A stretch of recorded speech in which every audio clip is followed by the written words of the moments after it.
The long-awaited morning had arrived, but it was still too early to get up and reflect on what was happening.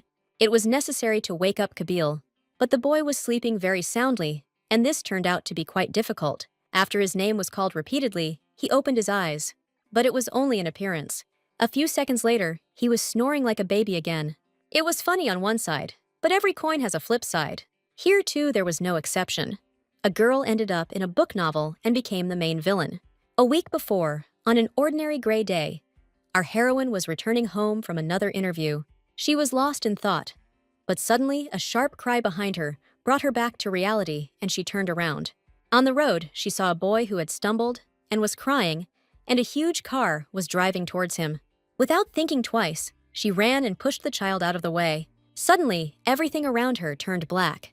She got scared and thought she was sleeping, but everything was far from true. A board appeared in front of her, saying that the player was dead, and there were two paths to take, judgment or rebirth. But only 10 seconds were allotted for all the manipulations. If you don't have time, the program automatically chooses for you. The girl broke out in a cold sweat. She had nothing left to lose, but she still wanted to live, even if it was in another world. She closed her eyes and poked her finger at random in the last seconds. And when she opened her eyes, she realized that she had become the heroine of a novel that she had already read many times. Kabil Cernoa is the main character, whose life in the novel was as worthless as that of the reincarnated girl. He is the illegitimate son of the Duke of Cernoa, and was therefore immediately sent to an orphanage. But even there, life dealt him blows. Adults bullied him so much that he began to fear people in general. But a little later, his relationship was confirmed, and since there were no direct heirs, he was returned to the estate. And now he was sleeping so sweetly that one could admire him forever. In the real novel, after the boy was delivered to the estate, Elodie appeared in their house. She was a treacherous villain and also bullied the boy, but they were forced to get married. But soon Kabil had to go to war and defend his duchy. It was there, according to the novel, that he met his love, the princess of the kingdom of Dayev. When he returned, he told Elodie everything and demanded a divorce from her. But she didn't agree and tore up the document the guy had prepared. And now she tested her insidious ideas on the princess, and not just on the young man. The girl was an alchemical genius and invented a poison with which she wanted to poison the princess. And now this villain has become a simple girl who wanted to save a boy on the road, but was reborn as the heroine of a novel. But Kabil found out about her plans before she put them into action and drove her out of the estate. And Elodie fell ill with an illness similar to the effects of poison and soon died alone and in some slums. And now, a new heroine of the novel and new twists of fate are possible. The first thing she needed to do was try to wake up Kabil. So using all her cunning, the girl began to whisper. And finally, the result was achieved. The boy stood up, but could not yet fully open his eyes. Elodie wished him good morning, her eyes full of joy and tenderness. She gently ruffled the guy's hair and said that he needed to have breakfast. The boy was not very willing to listen to the girl, and this made her a little nervous. But she tried to control herself. They spent the whole day together, and the boy didn't move a step anywhere. And when night fell, the young Countess Elodie decided to make a plan for her life. She now knew some of the peculiarities of her life, based on the novel she had read, and she wanted to live longer than in the book. The first thing that worried her was the problem with the land, which could become completely unsuitable for cultivation. She understood that the county's territory was large enough, which meant that the land could be profitable. The moment when Elodie's body became immobile due to illness was frightening, but it gave hope that a cure needed to be sought in poisons. The girl's eyes filled with fire. She had a great desire to live and make this life as fulfilling as possible. The next morning, Countess Elodie was given the report documents. She was busy with the affairs of the estate. Norman, who had managed the Cernoa house for many years, was one of the first to receive the Countess upon Kabil's return. But he was very surprised by the literacy of the young lady, since her family was far from rich and did not know how to manage finances. Count Maclair, the only one who agreed to this marriage with the polished son, since his family needed money, simply sold his daughter. The previous owners of the estate were drunkards. They simply squandered most of the money, and then died of drunkenness. Then there was another distant relative who laid claim to the lands, but this too was unsuccessful. After some time, another man appeared in the novel, but he was mentioned in passing. They all tried to mock Kabil. While rereading the pile of papers that were handed to her, the girl's thoughts involuntarily turned to memories of some important events. House Cernoa was a very powerful duchy, long before the war began, and the founder of this family, a distant ancestor, who, according to the novel, was Kabul's grandfather, was a very important person. The coin vault was mentioned more than once in the novel, and this is the money that they all need so much now. Norman was grateful that Elodie was so attentive to the house and the running of the business. She said that the boy needed a teacher of knightly skills because he was growing up, and it was necessary. Then they went to breakfast. The table was groaning, but Kabul mostly ate sweets. After breakfast, the countess and the young man talked. She explained to the boy that he needed training, that he should obey her. Elodie said that when he grows up, he will become big and strong, but for now she is his madam. But she accidentally let it slip that he should do all this only until he meets his princess. The boy listened with his mouth open, and at the moment he did not understand which princess was being talked about. He suddenly asked again with great surprise, but the girl was already running away, trying to play tag with him. Suddenly, the boy caught up with her and said that when he became big and strong, he would definitely hug his madam. At that moment, a tall knight approached the young people and said that he was at Norman's request. He looked at the boy and asked if it was too early for him to learn swordsmanship. He was too young. Since Kabul had had negative experiences with adults, he immediately hid behind the girl. The girl immediately made it clear that the guy shouldn't speak so arrogantly. It was she who hired him. He apologized, coughed, and said that he forgot to introduce himself. He was Sir Bedos. Then the girl leaned over to Kabul and said that he would now have training so that he would not be afraid of anything. She showed that she would be nearby on the bench and see everything. And so the lesson began. And in the meantime, Elodie was reading the book with great pleasure. She studied chemistry, poisons, and found herself thinking that she was very interested in all of this and would like to study it in more depth. But the only caveat was that the herbs in question had to be readily available, which meant they had to be grown first. She began to think that in that case, it would be very good to have her own greenhouse and grow everything there. She knew that there was one, but it was in a dilapidated state, and at the moment there was no money to repair it. But then her gaze moved to the training, and the picture angered her. Kabul sat on the grass and cried. But it was unclear whether he was wounded or whether this crying was from fear. Sir Bedos stood over him and shouted something loudly, which made the situation even worse. Elodie then approached them and said that she had warned them that they needed to behave more gently and not like a soldier. She took Kabul and said that training was over for today and that there would be a short break for now. Sir Bedos was scolding himself because he had no experience in teaching and did not know how to act correctly. Elodie helped the boy change into his pajamas and could not calmly look at his wounded back. She first noticed his wounds when she was bathing him, and even then she realized that the boy's life in the orphanage was not a bed of roses. But now, due to inexperience and carelessness, he injured his hand. Tears rolled from his small eyes, but he tried to hold on. He looked at the girl, who was trying to handle her as gently as possible, but then she said that crying was not bad, and he could let himself go when he was hurt or sad. She extended her hand and added that he could always rely on her. A smile appeared on his face, and he seemed to forget the sad events of the day. After much conversation and persuasion, Kabul agreed to treat the wound. And then the girl suggested that they come up with some kind of game so that he could get rid of his fears. Elodie told him to name what the people who did bad things to him looked like, and she would draw them. They spent the evening doing this fun activity and didn't even notice how they fell asleep. A little later, the maid came to check on them and carefully covered them with a blanket. She also noticed the drawing lying nearby and smiled so as not to wake the children. Meanwhile, Elodie was having a dream and saying something very joyfully, with a smile on her face.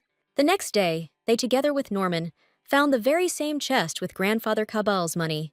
Both the manager and Elodie herself were very surprised, because the novel did not indicate where exactly he could be found. Norman handed over a neat envelope with an embossed seal. Elodie asked the manager to read the letter, and he was moved to tears by the honor he had been given. While the man was reading, the girl was lost in her thoughts. It said that all this money was going to Kabul. Elodie said that the money should be invested in strengthening the knightly squad, which is necessary for the future. She happily asked if she could use some of the money for her own benefit, as well as for the needs of the future of the Cernoa house. Strengthening the knightly order is necessary for the upcoming war, which, according to the novel, was too exhausting. The manager also responded satisfactorily to Elodie's personal request. The girl appointed Sir Bedos as the commander of the knightly order, but he did not immediately want to accept this offer. The girl asked why he couldn't accept the offer, since he had neither a wife nor a lover. She looked at Sir intently and crushed him with her gaze. He was shocked by such deep knowledge of his personal life. It meant that he had a lot of free time.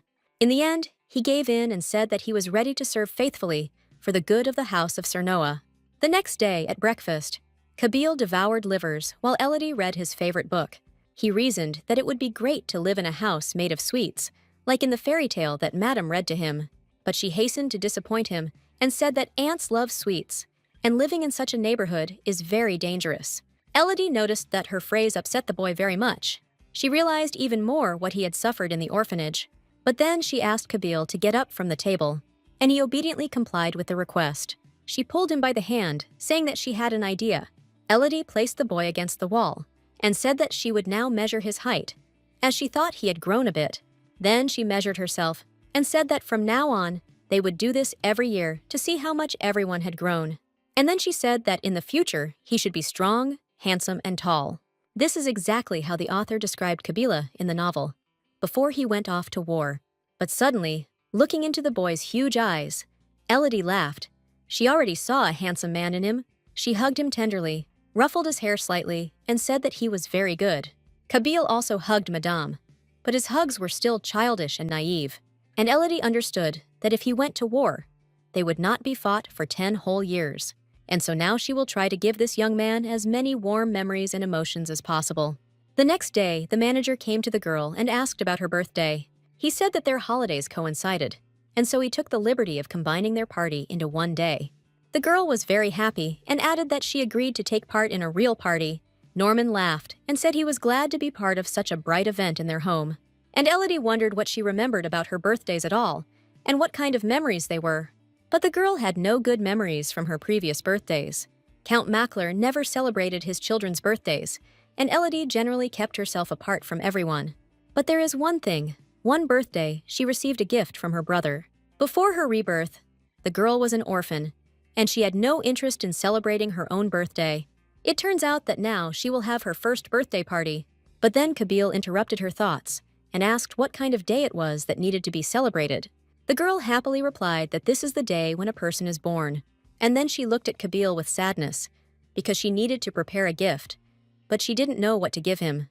Elodie showed Kabil a little of the ancient language, and he's doing a great job.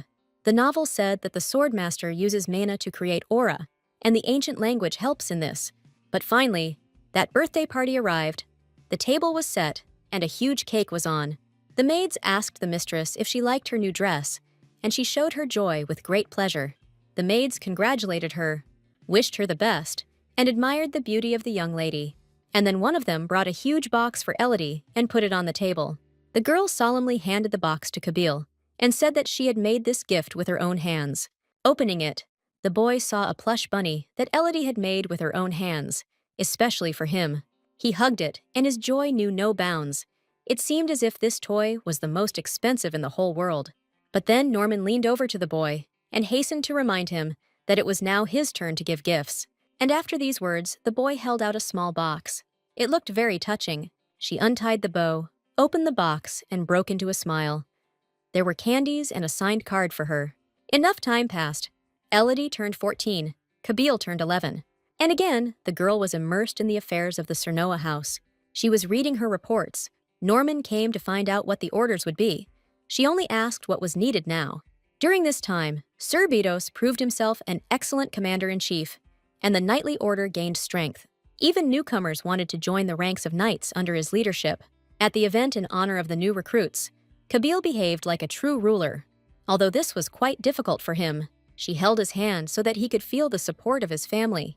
Elodie decided to find out if it was possible to borrow some funds to repair the greenhouse. Norman replied that the lady had the right to manage the finances, and that the repair work would not be too expensive.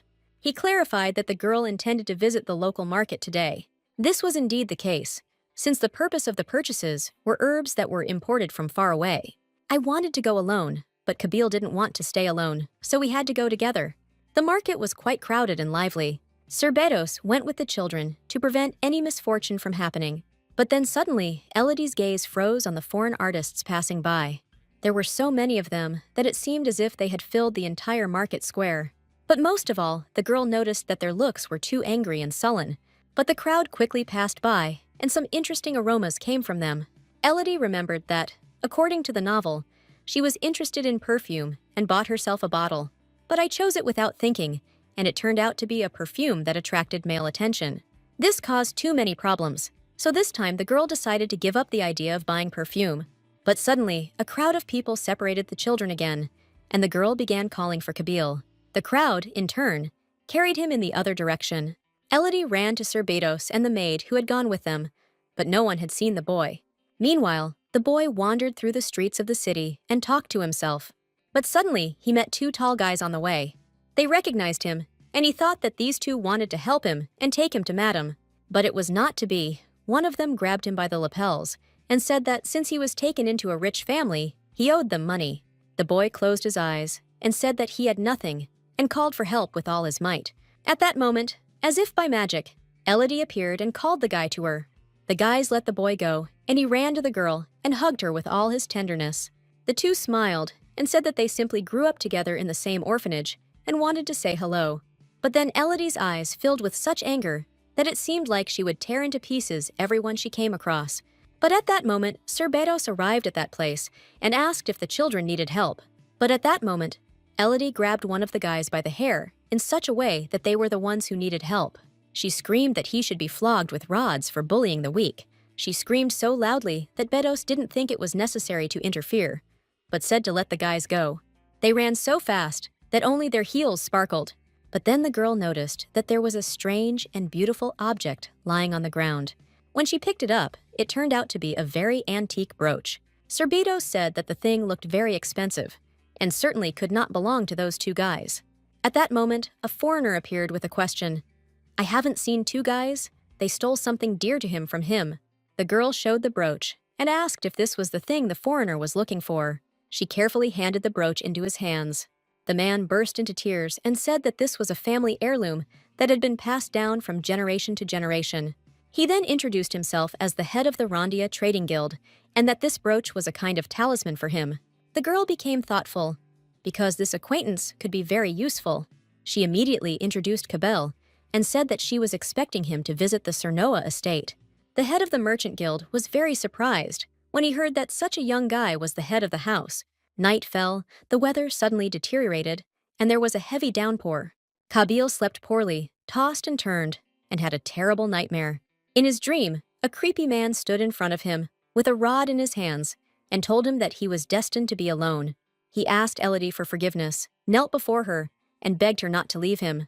Kabil asked to explain what he was doing wrong, and why everyone was treating him so badly.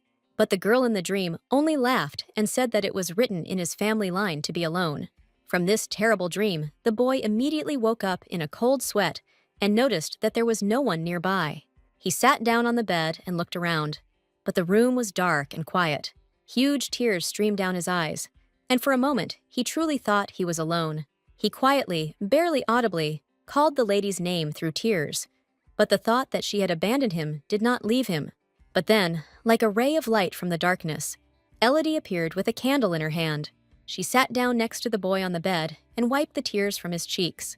Kabil buried his face in her chest and told her what he saw in his dream. She looked at him with horror and understood that a simple nightmare had scared him to death, and he almost believed in it. He looked at Elodie and, in tears, asked if it was true that she would not leave him and would not go anywhere. The girl hugged the boy tightly and said that it was just a dream, and a very bad one at that. She convinced him that dreams remain dreams and almost never come true. And then she invited him to play shadow theater. She showed various figures against the background of the candle flame, and he guessed who it was. Having lifted the spirits of herself and Kabil, the girl said that it was time to rest. Elodie fell asleep very quickly, but the boy could not, and so he simply admired his sleeping mistress. There were so many thoughts in his little head that he couldn't sleep. He remembered that the first time she saw the boy, he was crying quietly in the corner. She was very cheerful and talkative, and immediately tried to distract the boy from his bad thoughts. Elodie chattered incessantly, and he himself didn't notice how he stopped crying and listened to her attentively. And now, having returned to these memories, he was able to fall asleep faster. The next day, everyone was a little broken. The lady was completely lost. Kabil was reading a book. She was full of some thoughts. Her eyes were sad, but she did not share her experiences with anyone. The servants noticed and could not ignore such strange behavior, but they did not know how to help. And then the lady had an idea. She just jumped up from her seat. Everyone went out into the garden together and began to look for something in the grass. They were looking for a certain herb that grows like a weed, but has valuable and useful properties. And they found it. One of the maids decided to try it. They said that the herb had a slightly sour aftertaste. Elodie was again a little lost in her thoughts. Thoughts of poisons and herbs did not leave her. Then they sat down and started chatting with Kabyle and the maid about nothing at all. And then Elodie continued looking for grass in the lawn. She had a plan, but she didn't want to share it with anyone yet. Stujanka looked at the girl's efforts and mentally considered her a bit of a saint. The girl seemed to sense the maid's gaze and looked at her with a mysterious look herself. Previously, magicians shared their knowledge with people, but not everyone wanted to accept it and use it in a good way. On the contrary, some began to prepare poisons and potions to exterminate the weaker ones. But Elodie knew from books that the herb she was looking for had a calming effect and was a pain reliever. Having found another leaf, she began to think that she was missing something, namely greenhouses, so that all herbs could be specially grown and tested in action. And after some time, she finally managed to do what she had planned. She mixed the herbs, tinkered with the proportions, and got an interesting thing. Elodie held in her hands some pills that were supposed to reduce pain and promote faster healing. Now, the most important task remained, to find someone on whom to test these very actions. Coming out into the corridor, Elodie noticed two maids and asked why one of them had been feeling ill the other day. But somehow they got a little scared, and one hesitated and said that she had already taken painkillers and felt better. But another suggested that Madame go to the knight's headquarters, where someone is always injured, because training is going on. And she was right. The boys were training for life and death, just like on the battlefield. Elodie walked with Kabyle, and they looked around. The knights did not greet the young lady very kindly. She laughed and, so that it wouldn't be obvious that she was worried, she simply asked if there were any wounded. Then Lady Sola appeared, greeted them, and said that there was one person who was wounded yesterday. It was Knight Ren, but he didn't really want to take part in the experiments and said that he was doing well. But Lady Sola also wanted to please her mistress and pushed the man from behind, who groaned a little. Elodie handed him a pill and said it would help relieve tension and take away the pain. Before he could swallow it, a girl ran up from behind and asked how he was feeling. Elodie replied that she would be grateful if he shared his feelings later. But the young man himself was surprised. But the effect of the pill was not long in coming, and he really did feel better. The girl was glad. She understood that knights, who are often wounded, are the first to need such medicine. She approached Kabyle and said that in the future this medicine would bring good profit. The boy did not yet fully understand the meaning of such words, but seeing that Madame was happy, he also smiled. Some time passed, and a guest visited Sir Noah's house. The lady was visited by the very head of the trade guild, whose brooch Elodie had found. He was glad to see the girl again, especially since he was traveling to these lands on his own trade matters. And then Elodie decided to offer her guest her new remedy. He took it to examine it with great interest, but he had doubts that it really healed. But Elodie was ready for any questions and explained in full how the pills work. The man asked and asked questions and said that the offer was very interesting, but he had doubts. He looked at the tiny balls in the jar and couldn't believe that such a small thing could help on such a large scale. And then his gaze fell on his own wounded finger. The girl said that he could try it on himself right now. The man simply opened his mouth in surprise, his finger tightening in front of his eyes. He asked what the young lady wanted from him, since she was advertising this product in such a way. The girl didn't make him wait long for an answer. She said that she wanted his guild to take over selling this product.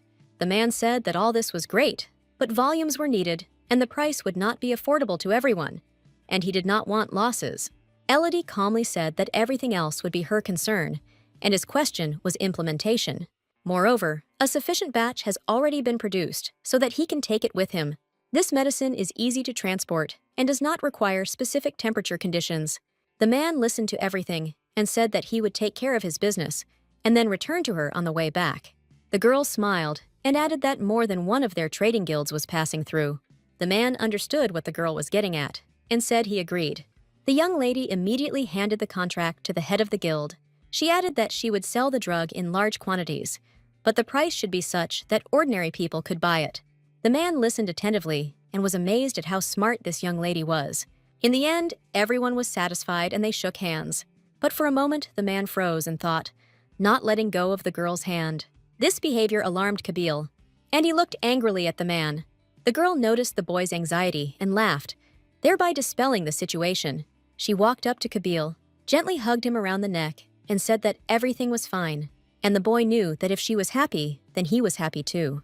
The next day, Elodie wanted to go horse riding. She was on a walk accompanied by the Knights Club, namely Lady Solo and Ren. The girl wanted to offer Kabil a ride on horseback. But then Norman's voice was heard from far away. He was very puzzled. He ran to them and shouted that Count Bologna had come to visit and was waiting for them.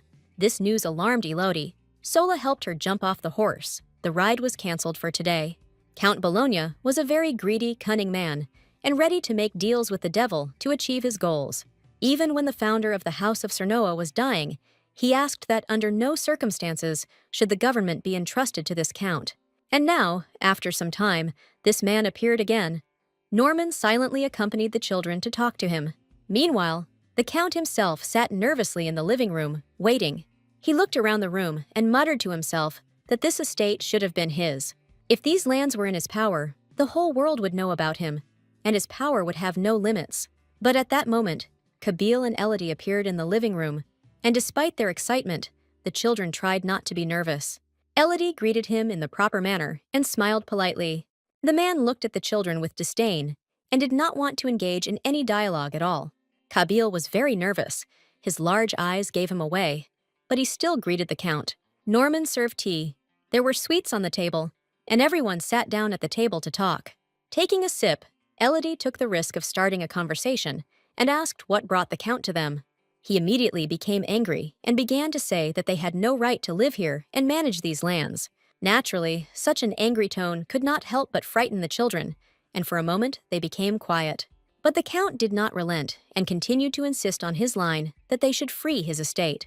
And then Elodie couldn't stand it any longer and began to present arguments against the count himself. She naturally gave a good fight, citing facts she knew from the history of the novel before the rebirth. Kabul simply looked at the count in silence with great contempt. And since the count was weak in the verbal duel, he tried to use force. But Elodie managed to shield the guy with her body and said that after such actions, she had every right to forbid him from setting foot on their lands. Calling Norman over, she asked if she had the authority to throw him out. Norman calmly replied that she was the legal owner and had the right to do whatever she wanted. At that moment, the girl and the count's gaze met, and he seemed about to burst with anger. But he was once again told to leave peacefully. Otherwise, he would be escorted out by a knight's escort. For a grown man, it was a great shame to be thrown out by children. But going out under escort was much more frightening. But after a conversation about the lands with the count, Elodie had the idea to travel through these lands. She was riding in a carriage and thinking that if she used all these lands, she could improve her financial situation. The girl observed very beautiful landscapes through the window. The novel gave little indication of how others attempted to manage these lands, but she also remembered that her heroine had a sad end, and she certainly had no time for lands. But Kabil will mature, but at the initial stage, no one supported him, and this was very suspicious.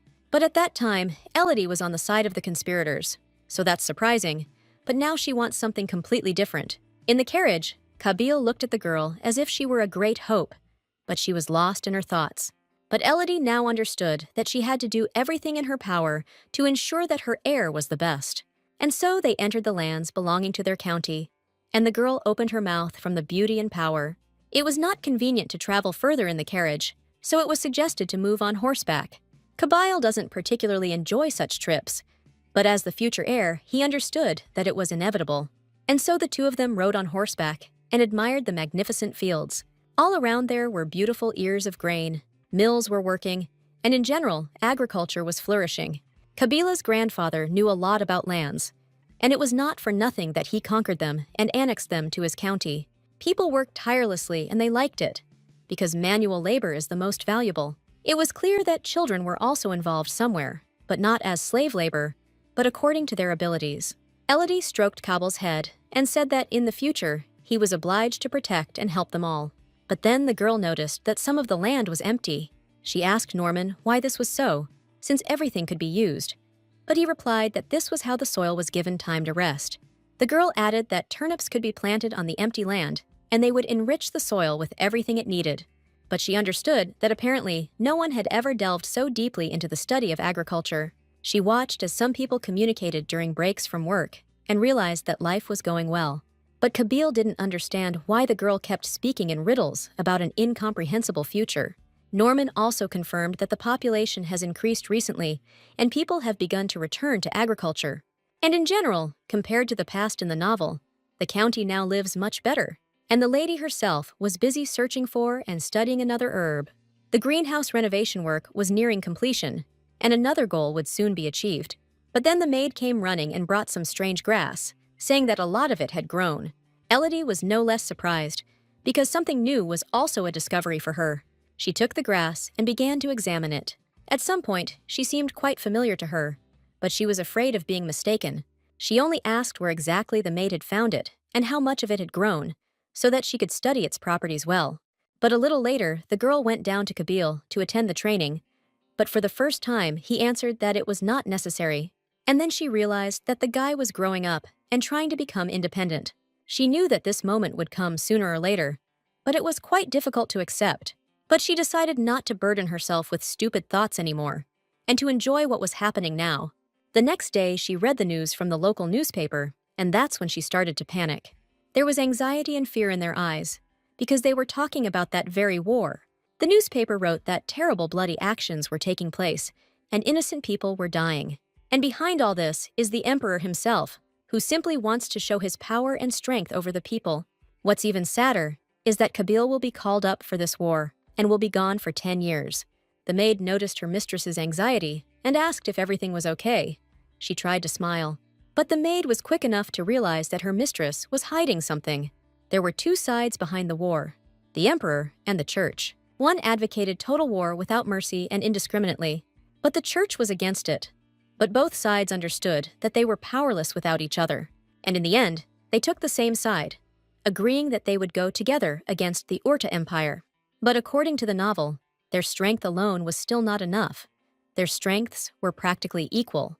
It is the troops under the leadership of the competent commander Kabil that will defeat the enemy. She knew and believed that this guy was capable of a lot, but she didn't want to accept the fact that it would happen very soon. Now, a boy was running in front of her, who knew no worries and rejoiced in simple little things. To hide her worry, the girl immediately put the newspaper down and turned her attention to the guy. She invited him to go for a walk, just to be alone together. The next day, Elodie decided to visit the Count's library to find books about history. Running her gaze over the huge shelves, she finally found an interesting book for herself. It described the story of the first descendant of Cernoa, the same grandfather who left the chest with coins. She greedily read page after page, and the further she went, the more interesting facts there were. There was talk about a very important detail, which was like a talisman in the photo. A brooch was pinned to the chest. Elodie immediately began looking for the secret door in the library to find this valuable thing. She looked through what seemed to her to be every corner, every book and shelf, but there was nothing. Then her gaze fell on the table, because that was how she found the chest with coins. She decided to look under the table, in the last hope of finding something there, at least some kind of clue. She noticed that there was something that looked like a hiding place, applied a little effort and opened it. And a very interesting box opened for her, which was very beautiful. Having opened it, the girl again discovered a lot of coins and some stones. But the most important loot was that very brooch. But suddenly, the screen appeared in front of her again, and she had to make a choice. But now she didn't understand what they were talking about some kind of slowing down life. Once again, a choice had to be made. The countdown was on again, and there was no time to think. Elodie knew she had to take a risk, and she closed her eyes and pressed the button. When the light dissipated, the girl opened her eyes, and in her hands was the same brooch, like new. She decided right away that she would give it to Kabil, and that this would definitely help him win the war with the least losses. Night fell. The lady fell asleep, and Kabil looked at her sleepily and was full of thoughts. He couldn't understand why she was saying this now, that he owed them many things in the future, as if she was saying goodbye to them. The boy felt calm only when he was next to his mistress, but her words scared him seriously. Lately, she had been saying a lot of things that made him think. Kabil continued to look at his sleeping mistress, and still could not connect her words and his thoughts into one. He took her hands, looked at her tenderly with his huge eyes and tried to fall asleep. But the night flew by quickly, and a new day arrived, which brought many events. The house manager called out to Elodie and Kabila, and the girl immediately became wary. Norman said with a sad look that a letter had arrived from the emperor. Kabul immediately began to read it greedily, but not out loud, but only to himself for now. Elodie tried to get him to tell her what was there, but from the newspaper news, she understood that there was an order for him to go to war. After finishing reading the letter, the boy asked himself only one question: why him, when he was so young? He immediately rushed into the arms of the lady, hoping to find an answer, but her words touched him even more and brought him to tears. The first thing was that he did not want to part with Elodie, but the day finally came, and only a couple of days were allotted for preparations. As she said goodbye to her young husband, she said she had a small gift. She handed him that very brooch and said that this thing would protect him in the war. The only thing she asked was that she not take it off under any circumstances. Sir Beto stood nearby, along with a maid, who wiped away tears and said she would miss him. And then Elodie added a note and said that she could and should read it when she felt the need. Sir Betos came up and said that it was time to set out.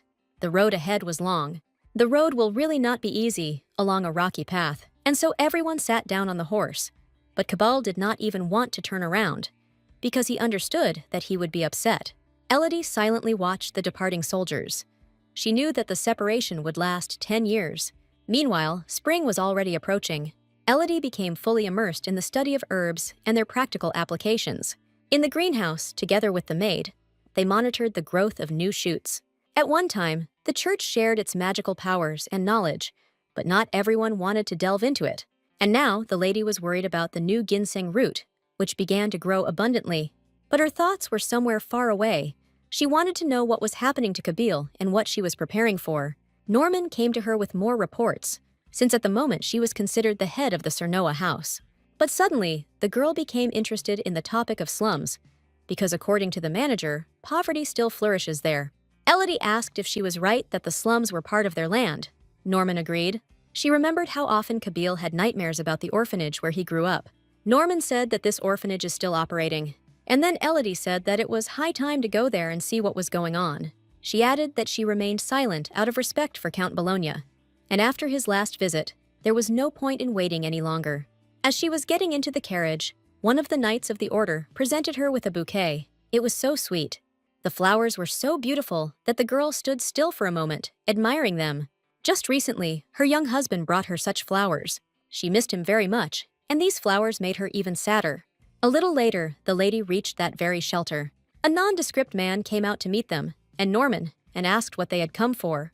Elodie immediately asked to invite the most important person in this establishment for a conversation. But when they went inside to wait, the lady's face was covered with panic horror at what she saw. The children were very exhausted, looked dirty and tired. Norman said that the situation was not so dire before. The man came out and said that the owner of the orphanage was busy, and they could choose a child for now. But Elodie insisted on her own. She said in a rather demanding voice that she wanted to see the management. And at that moment, a rather impressive woman entered the room. Seeing her luxurious outfit, Elodie rushed to her and asked if she remembered the boy they beat. The woman said in surprise that they had many children, and she could not remember them all. But then the young lady handed over the drawing that Kabul had drawn, and the faces were similar. The woman immediately began to change the subject and say that no one is tortured unless they are punished for a reason. But Elodie insisted that children don't draw such pictures out of fear. The child was frightened. Here, attention switched to the man who met them upon arrival. He couldn't say anything coherent at all. But everything was clear anyway, because these two looked 100 times better than all the children. But out of fear, the man said that he was only following orders, which terribly angered the owner. Then the knights arrived, they tied up these bandits and had to punish them. Elodie herself was as happy as a child that everything had been resolved, and she had avenged Kabul. When the lady went outside, there were children all around. They were like blind kittens. When asked what would happen to them, she answered without thinking twice that a new orphanage needed to be built. In the new, better conditions, the children will be happy and everyone will be content. She approached the knight and thanked Brian for his help. He said he was happy to serve and had only done his job. Elodie turned to Norman and said proudly that there would be no more slums and poverty. Norman was literally moved to tears. because such a young girl was able to so easily resolve issues that had existed for years. Yes, she was young, but no one knew that she was much smarter than the Elodie described by the author of the novel. Meanwhile, somewhere in the camp of the nightly detachment, Kabil decided to open the letter his wife had written to him. There was so much tenderness and warmth in it that while reading it, the guy's tears started flowing on their own. He really missed that home environment. Meanwhile, the rest of the knights were exploring the forest. Evil spirits lurked among the branches. They waited for the right moment and attacked. But the knights were also expecting a trick and were ready to attack, and they repelled the attack very clearly and quickly. The saddened Cabal was also nearby. But up to this point, he had never had to fight. He was a little scared, confused, and after the letter, also upset. But as soon as he saw the monster above him, all his fears immediately disappeared. He swung his sword quickly and accurately and cut the monster in half. After all this, his hands were shaking. The senior knights asked how he was, but the guy did not show any sign of being scared. He was slightly injured, and they were worried about him, even though he was supposed to lead the squad himself. Sometime later, in the camp where the soldiers were resting, Kabul was wiping his sword after the battles when Sir Therion entered. He offered him painkillers, which Mrs. Elodie herself had given him. For a moment, Kabil froze, because he had not spoken this name for so long and had not heard any news. He said he felt fine and generally wanted to practice fencing. Sir Therion was surprised, because he had just been in a fight and needed to rest. But the guy didn't listen and went outside to train. He remembered that people always laughed at him behind his back, but he had to become strong. Nobody believed in him, they tried to offend him. But Elodie always instilled in him faith in himself and confidence in his abilities. And now he heard a familiar voice. Therion came up and called out to the guy several times. He said that he was too tired, and there was no point in exhausting himself. But the boy asked if Sir had called him before. The question was strange, but the voice also disappeared. Night fell in the camp. Nothing foreshadowed trouble, and everyone was resting peacefully. Kabil was sleeping peacefully in his separate tent, and now he had another nightmare. He dreamed of the mockery of other knights. He must lead them to war. He tossed and turned and couldn't fall asleep. Their words repeated in his head like a spell. Unable to bear it, he got up and sat on the bed, his thoughts not leaving him. But suddenly, he heard a voice again and touched his brooch, because the voice sounded like Elodie's. He himself did not believe that the brooch could speak, but it responded to his thoughts. He took it in his hands and asked if this was possible. The brooch immediately answered that he knew who gave it to him. Naturally, his young wife personally put this brooch on him, and she breathed this power into it. And then the brooch continued that only a true descendant can hear this voice. Once upon a time, the spirit of fire made a deal with a man, and they both benefited from it. The boy clutched the sheet in frustration to hide his anger. The next morning, Kabil set off for another training session with renewed vigor. But thoughts about what he heard that night did not leave him, and the brooch tried to start a conversation again.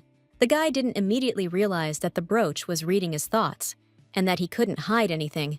He wanted help, but he was afraid of the unknown, and he remembered Elodie's words that strangers were dangerous.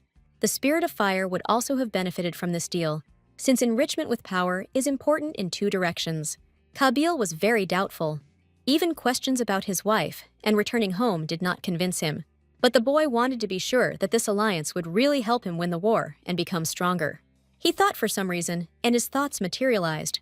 The spirit of fire approached him, and the boy was able to touch him. They felt each other's strength. In the evening, he finally decided to make a deal with the spirit. But the fear remained. He wrote something down on paper and said that he was ready. The brooch cast a spell and said that it was necessary to make an appeal to Ifrit, the spirit of fire, the king of spirits. The boy stretched out his hand and said everything that the brooch commanded, and a bright light appeared in the tent. After the light dissipated, a strange little animal appeared. Kabul was shocked at how this fluffy little ball could give him strength. The animal greeted its new owner and said that there was no need to rush to conclusions. He added that their agreement would help him take on his appearance, and the boy would receive his share of the power. Meanwhile, Elodie was visiting children in the new orphanage that had been built to replace the building in the slums. She was there with her maid, who was also happy like a child and played with the children. This way, Elodie could distract herself and not think about Kabila and the war in general. One of the pupils approached her and said that she was glad that the mistress had visited, and in gratitude, she gave her a flower.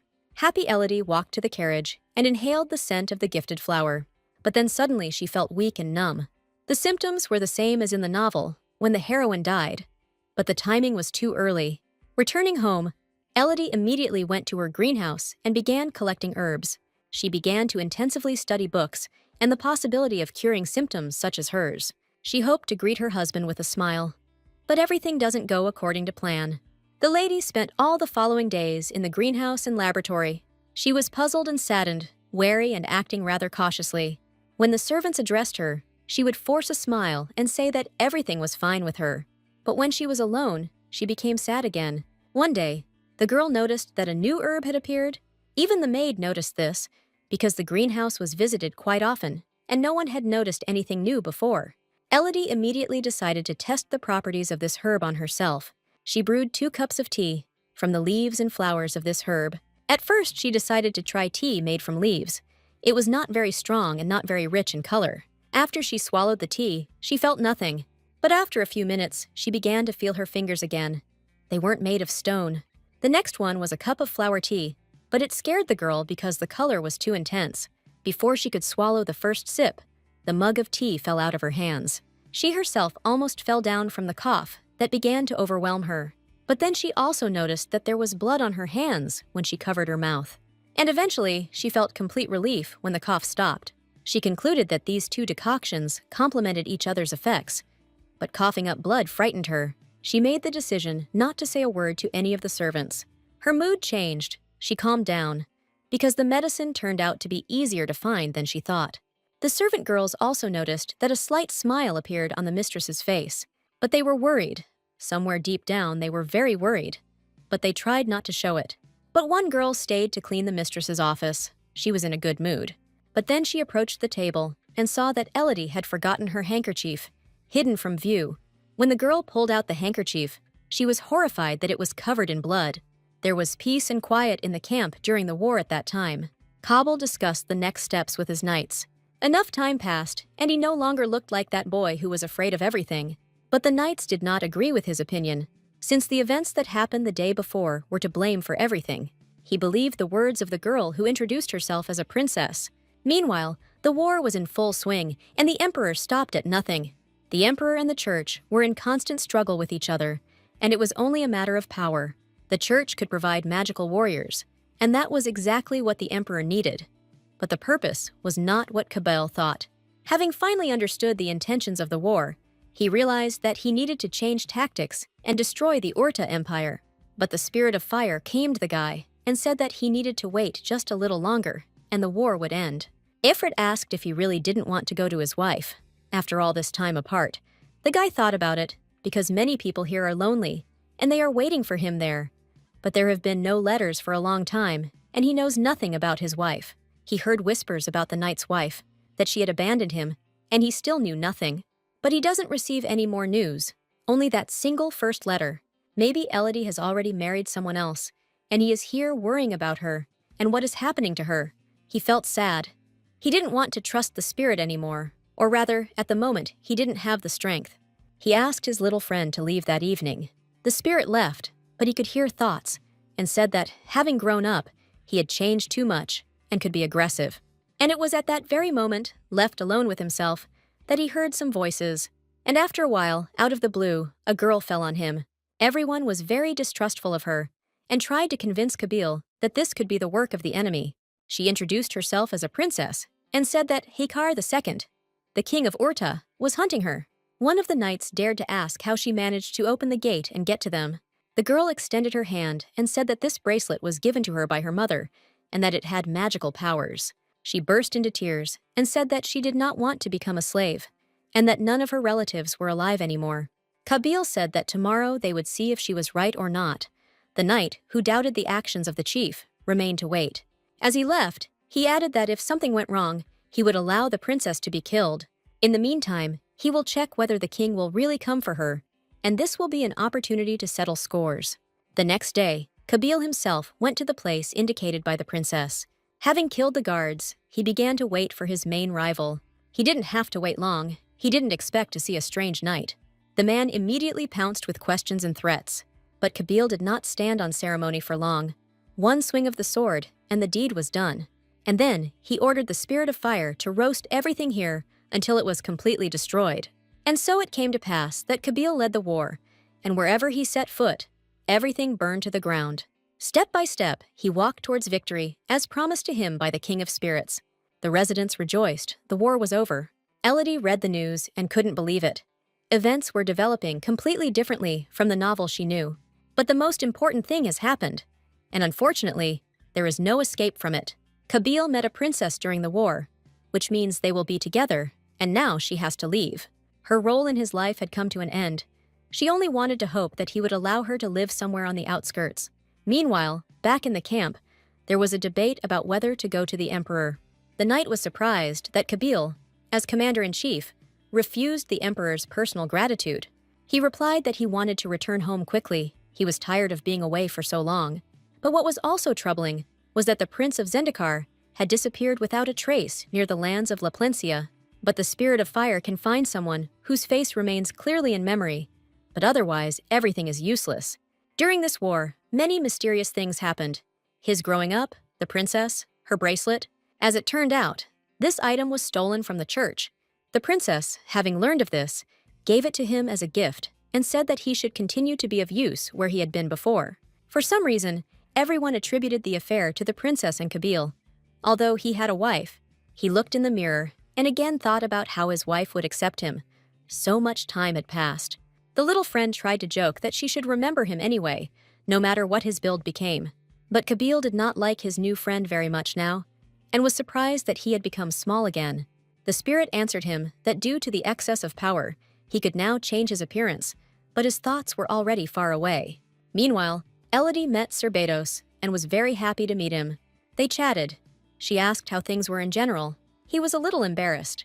Elodie praised him for his successful command and for the victory that everyone was expecting. But the conversation did not last long. The girl said that it was time for her to go and hurried away. Arriving in her chambers, she immediately fell exhausted onto the bed. Her head was full of thoughts. She felt downright deathly tired. She didn't understand why the princess was considered the king's niece, as she and Kabil were. She was very afraid of how the meeting would go after separation, and she was sure that there was no place for her in her husband's life. And then the very day of return came. The servants bustled about under Norman's direction, and Elodie, in her chambers, was getting ready and preparing for the first meeting after separation. Norman entered the chambers and said that it was time to go out. The knights were already arriving. Elodie was very tense with excitement. She didn't know what to say or how to behave. And then horses appeared at the gate. The first to ride on horseback was Kabil. He was wearing a beautiful suit, stately and tall. He immediately walked up to Elodie and looked into her eyes for a long time. And then followed a tender, strong embrace.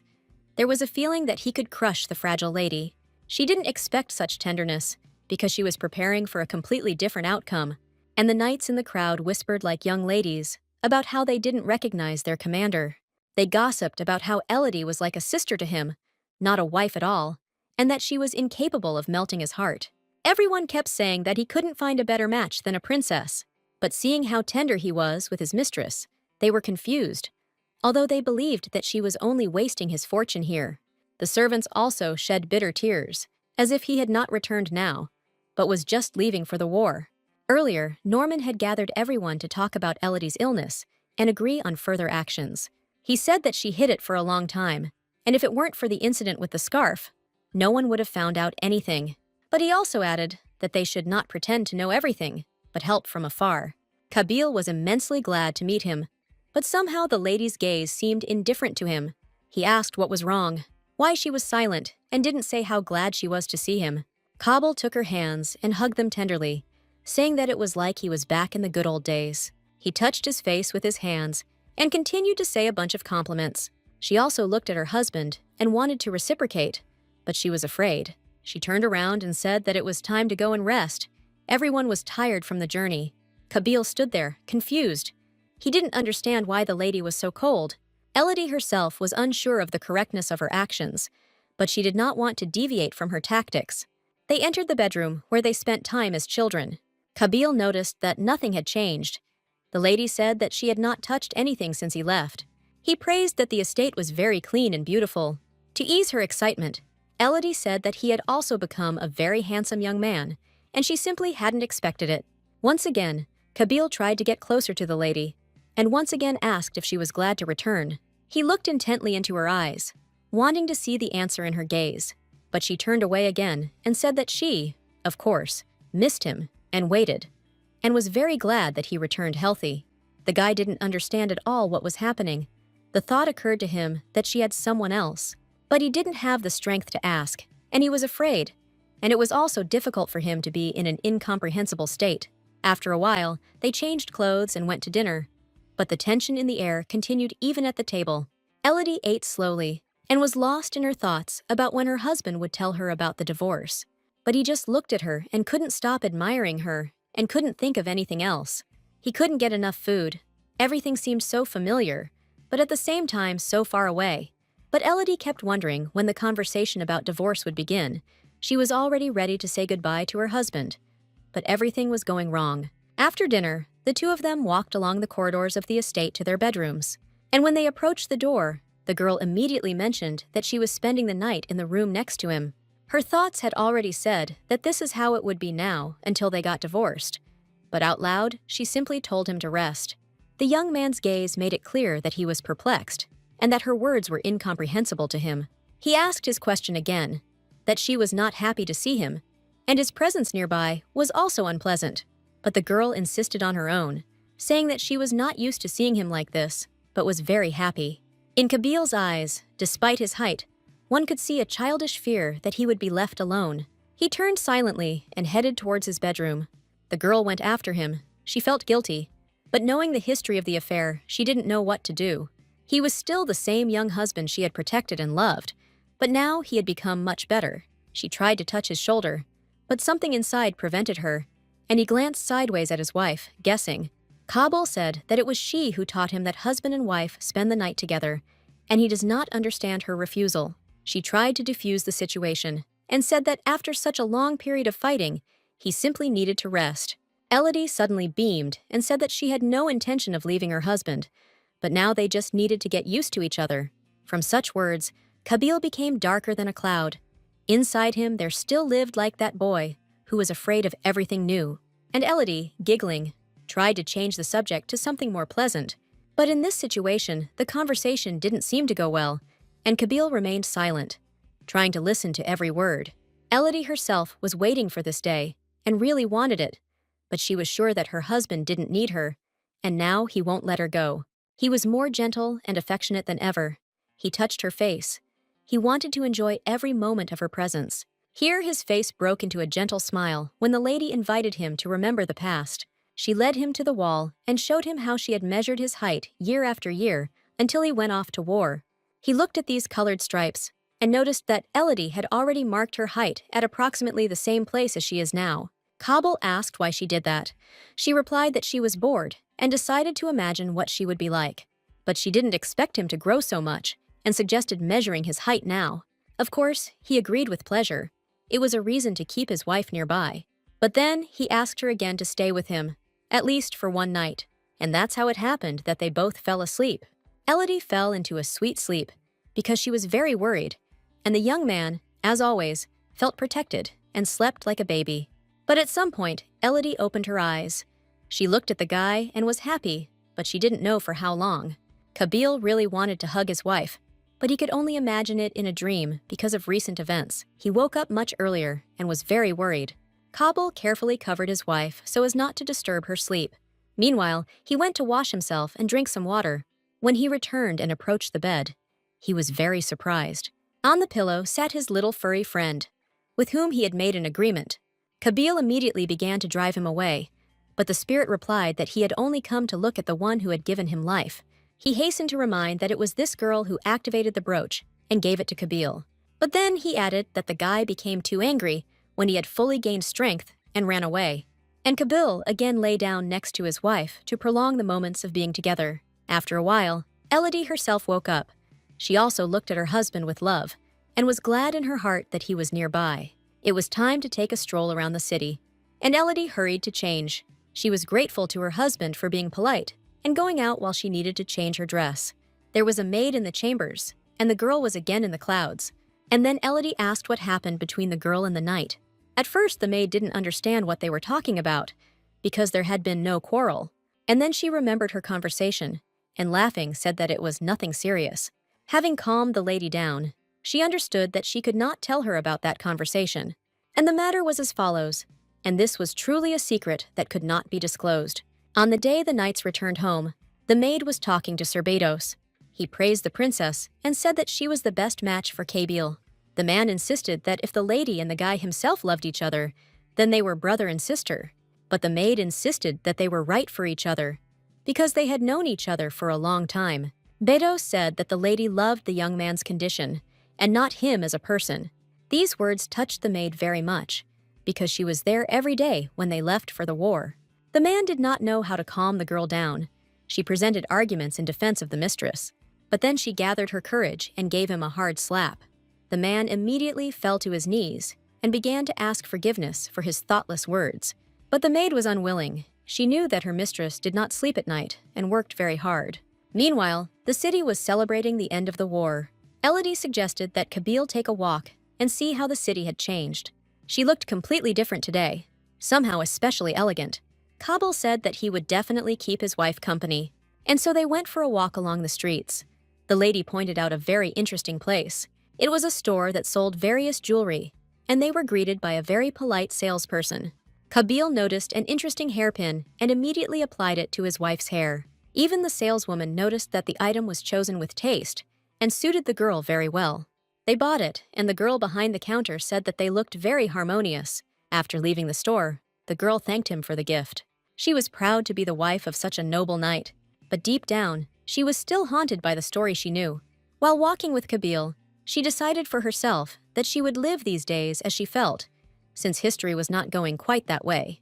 And then she offered to look at her greenhouse and laboratory, which she had created in her absence. They met Sir Bedos in the corridor. He looked rather puzzled. Elodie asked if everything was okay and thanked him for his good service. But then she saw blood on him and offered him her handkerchief. He was scared. They wished him well and moved on. Sir Bedos watched them go, thinking about the words the maid had said to him. They did look very nice, but Kabil was different from what he was in the war, and so they reached that very greenhouse that Elodie had talked so much about. Kabil admired the work done. He said that everything here is much more beautiful now. She walked through each area and told us what was growing where. They approached the very same herb that the lady herself had recently found and studied. Kabil asked her with interest about how she was working with herbs and remembered that it was time to drink the infusion. And then they came to her most important brainchild. She said that this is her most important achievement. The guy asked what was so special about it, and she looked at him with incomprehension. Their eyes met, and they looked at each other in a completely different way. But then the girl said that she told him everything in letters and sent him pills from this herb. But Kabil said sadly that he had received nothing. He only had one single letter. She took it and said that she personally gave him this letter before leaving for the war. Elodie thought for a moment, because she didn't understand how this could have happened. Kabil noticed that the words about the letters upset the lady, and he wanted to say something, but did not know what. He simply took the girl's hand and kissed it tenderly. Her face changed dramatically. She began to smile, as if she had been waiting for this moment for a long time. Kabil looked at her and for a moment could not say anything. And then he added that she taught him that husband and wife should share, so he gave her a good mood. But Elodie still wanted to say that they should get divorced, and she was ready to accept this fact. But then she asked Kabil to give her his hand. He did not understand what was happening. She took his hand and came closer. Looking into his eyes, she decided that she would do everything to live happily. But their short idyll was interrupted by the maid Marie, who came running with a very agitated look. She said that a letter had arrived from the temple, and this news alarmed everyone. Kabil suddenly became very worried that the temple suddenly needed it. The war was over. Returning to her office, Elodie read the letter and understood that the church wanted to emerge from the shadows after its victory. It was now, when Kabil had led to victory, that they decided to announce the visit with gratitude to the young ruler. The Temple of Tisir had great influence, and there were small parishes everywhere. But after the victory, for some reason, it became empty, and now they will try to lure Kabil to their side, because he has become quite strong. She understood that the story was going as she had once read it, but not in the right order, and that made her feel uneasy. As she read the letter, she became even more immersed in her thoughts, and realized that many things did not depend on her. and she was even more worried about the fact that the princess had arrived and that she would be completely out of place. But the letter said that the church representatives wished to visit the young ruler and nothing more. But according to all laws, if the union was concluded in childhood, then upon reaching adulthood, confirmation from the church is required. And as Elodie noted, her husband doesn't intend to talk about this topic at all. He was also diligently studying the documents. Or perhaps his thoughts were occupied with something or someone else. One way or another, everyone in the estate was waiting for the princess's arrival, but it weighed most heavily on the lady. A little later, Sir Bedos was in the courtyard, and the young ruler called out to him. He was angry enough that Sir quickly walked towards him. Cabell immediately asked in a commanding voice where the handkerchief that Milady had given him was. The knight immediately, and without hesitation, handed the stranger's thing to its owner. But Cabell did not stop and continued to scold, saying that the absence of war is not a reason to forget about good manners. He glared angrily at the guy and was about to leave to go about his business. Sir Bedos, watching him go, praised himself for the thought that he did not recognize Cabell at all. Many people were still gossiping about various things on the battlefield, but now there is a dinner in honor of the victory, and all the knights need to be united. But those who actually fought are set against others who were next to the lady and did not risk their lives. And so the dinner came in honor of the victory, and immediately the knights began to express their dissatisfaction. Cabell understood perfectly well what the occasion was, since there were people at the table whom he had not invited at all. On the other side of the table sat the vassals, who initially did not support either Cabell or his wife. Baron Garcia was generally on the side of Mr. Bologna, and he hoped that the young ruler would not return from the war. He made a deal with the baron and hoped that after the war, all the lands would go to him. A few days before the festive dinner, all the vassals gathered at one table to decide what to do. One of the vassals said that they had been removed from office by another ruler and that Cabell had nothing to do with it. Baron Garcia was sure that if they came to dinner, they would have a chance, because not everyone had to fight. Baron Bernard decided to speak first and ask to be heard, because everyone has the right to a second chance. Cabell was very angry and said that now was not the place or time, and secondly, he personally did not invite anyone. He continued that his wife had prepared the dinner, and now they were trying to show complete disrespect. The Baron lowered his head guiltily and fell silent, but inside, he had hoped that something would change. The ruler was categorical and wanted to drive out the Baron and the rest of the vassals. But then Milady intervened, and she placed her hand on Cabell's knee to calm his temper. He did not expect this and fell silent from this action and turned towards his wife. She looked into his eyes with her piercing gaze. At the tables, the knights whispered that the holiday would likely be ruined. Milady also glanced at all the vassals. Her gaze was quite bold. She knew from the novel, and so they did not support Cabell from the beginning and were against him since childhood. And now she was waiting for them to appear, but she was sure that he would not be so impudent and tactless. Cabell held his wife's hand and was not going to let go. He felt support and the opportunity to be closer. But the lady could not restrain herself, and, raising her tone, said that it was neither the time nor the place, but they could at least apologize. The vassals were happy with this turn of events. Now they understood that there was a chance to move forward. After the dinner party, the lady was supposed to have a conversation with the Baron, and she was very worried. Baron Bernard was quite influential, but what exactly brought him to talk to her remained a mystery. He sat proudly in the chair and immediately declared that he did not consider Elodie the ruler's wife, and suggested that she get a divorce as soon as possible. She was shocked by this turn of events, and didn't even know what to answer. But the Baron was serious, and it was clear from his appearance that he would not accept any arguments. A few days before, he met with Baron Garcia, and they had a very businesslike conversation. Barnard expressed all his wishes that he considers wrong regarding the current mistress. He said that the daughter of a greedy duke should not be involved in the country, and moreover, he had no interest in the war. Baron Garcia said in passing that Bernard had a granddaughter, and she could well suit Cabell much better. And so, referring to this conversation, the Baron continued to convince the girl that she had no place next to the ruler. She listened to this in silence, and at first did not attach much importance to his words. But when he began to speak openly about his granddaughter, Elodie couldn't stand it any longer, and said that for more than 10 years, the fate of the ruler had not mattered to him. But now he was worried. The Baron didn't expect such a reaction from the girl, but she didn't calm down and said that if there were changes, it wasn't up to him to decide. She added that there is already a successor, and this is Princess Larissa, who is the emperor's niece. Then she continued more firmly, saying that it was definitely not up to him to decide who had the right to be a duchess and who did not. That his granddaughter could hardly be better than the princess, and certainly not in these lands. Her eyes filled with anger and hatred. She was ready to leave the stage, but certainly not for the benefit of her husband's enemies. Baron Bernard coughed, but he did not want to give in so easily, and the arguments about the princess, who had not even arrived, did not frighten him at all. There was silence in the air, but Elodie's gaze seemed to flash lightning. The Baron tried to upset the girl in every possible way, and sometimes she thought that she had almost lost.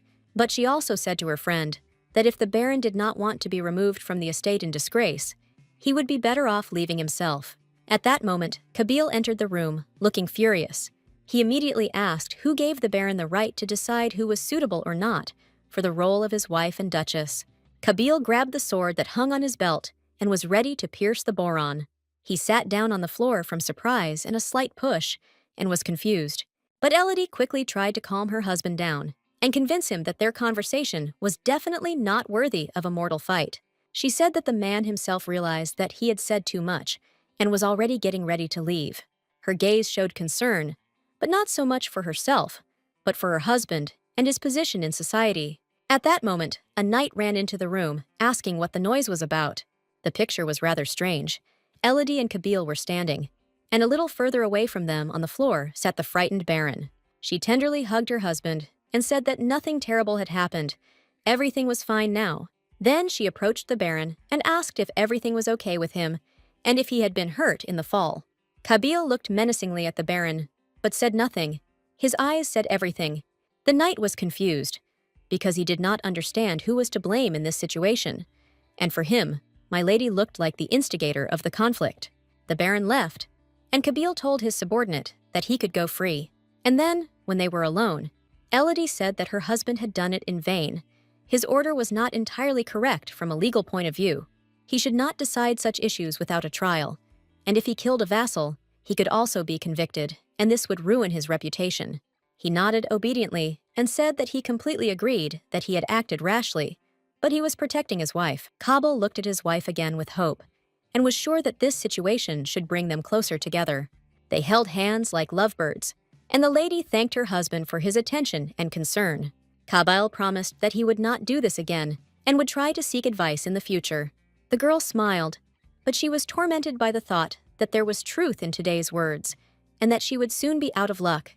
But for now, she wants to enjoy such moments and look at her husband in love with her. The next day, Kabyle called Baron Bernard to her office. He was no longer the boy everyone was used to seeing. He was a young but serious ruler. He looked at the Baron and said that yesterday's meeting had disappointed him, but he remembers that the Baron wants to serve him faithfully and truly, and is ready to prove it with his service. The Baron happily said that it was all true, and he was ready to prove his complete loyalty. Kabyle was reserved, and continued that the opportunity to prove it would soon arise. It was precisely in the dark forest that cases of monster attacks became more frequent.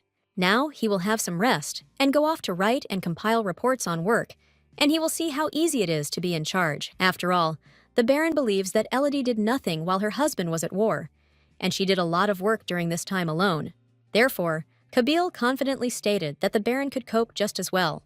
But the Baron immediately fell to his knees before the ruler and said that he had only recently returned to his family, and he himself thought that the lady had drugged Kabyle with a potion, which made him so uncooperative.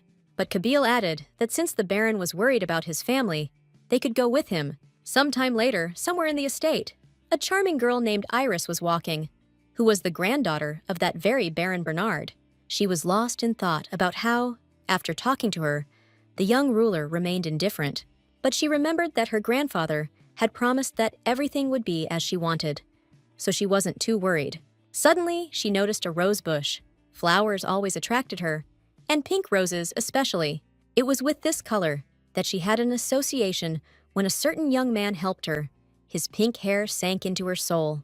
She thought about it. The flowers brought back memories, but suddenly Elodie greeted her, and this frightened and angered the girl at the same time. The lady apologized guiltily. She had in no way wanted to frighten the girl. Elodie asked if the young lady knew Iris and complimented her on how the pink dress suited her very well. But the girl also didn't quite understand who she was talking to and answered reluctantly, but didn't admit that she was Iris. When Elodie said that she had business to attend to and had to leave, she stuck her tongue out at her and assumed that she was a lady-in-waiting. Meanwhile, Baron Garcia received a letter saying that he would need to go to the dark forest. And somewhere in the corridor, Count Bernard was met by his assistant, who said that he could no longer withstand the attacks of the local servants. He said that they were harassing him, mocking him, and saying that they would wring his neck. The Baron thought that he only had to wait a little while until the princess arrived, and then everything would change. But after driving through the lands and seeing what kind of harvest the agricultural lands yielded, he was surprised. He realized that indeed, my lady had done a lot of work while the ruler was at war. Now he understood why Kabyle had been so protective of his wife that day. She had given new life to these lands.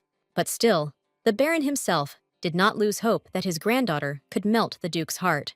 But at this stage, he may be inclined to take my lady's side until further actions are clear. Meanwhile, another riot was brewing in the kitchen of the estate. The servants were determined to defeat the one who was trying to extract all the information from them.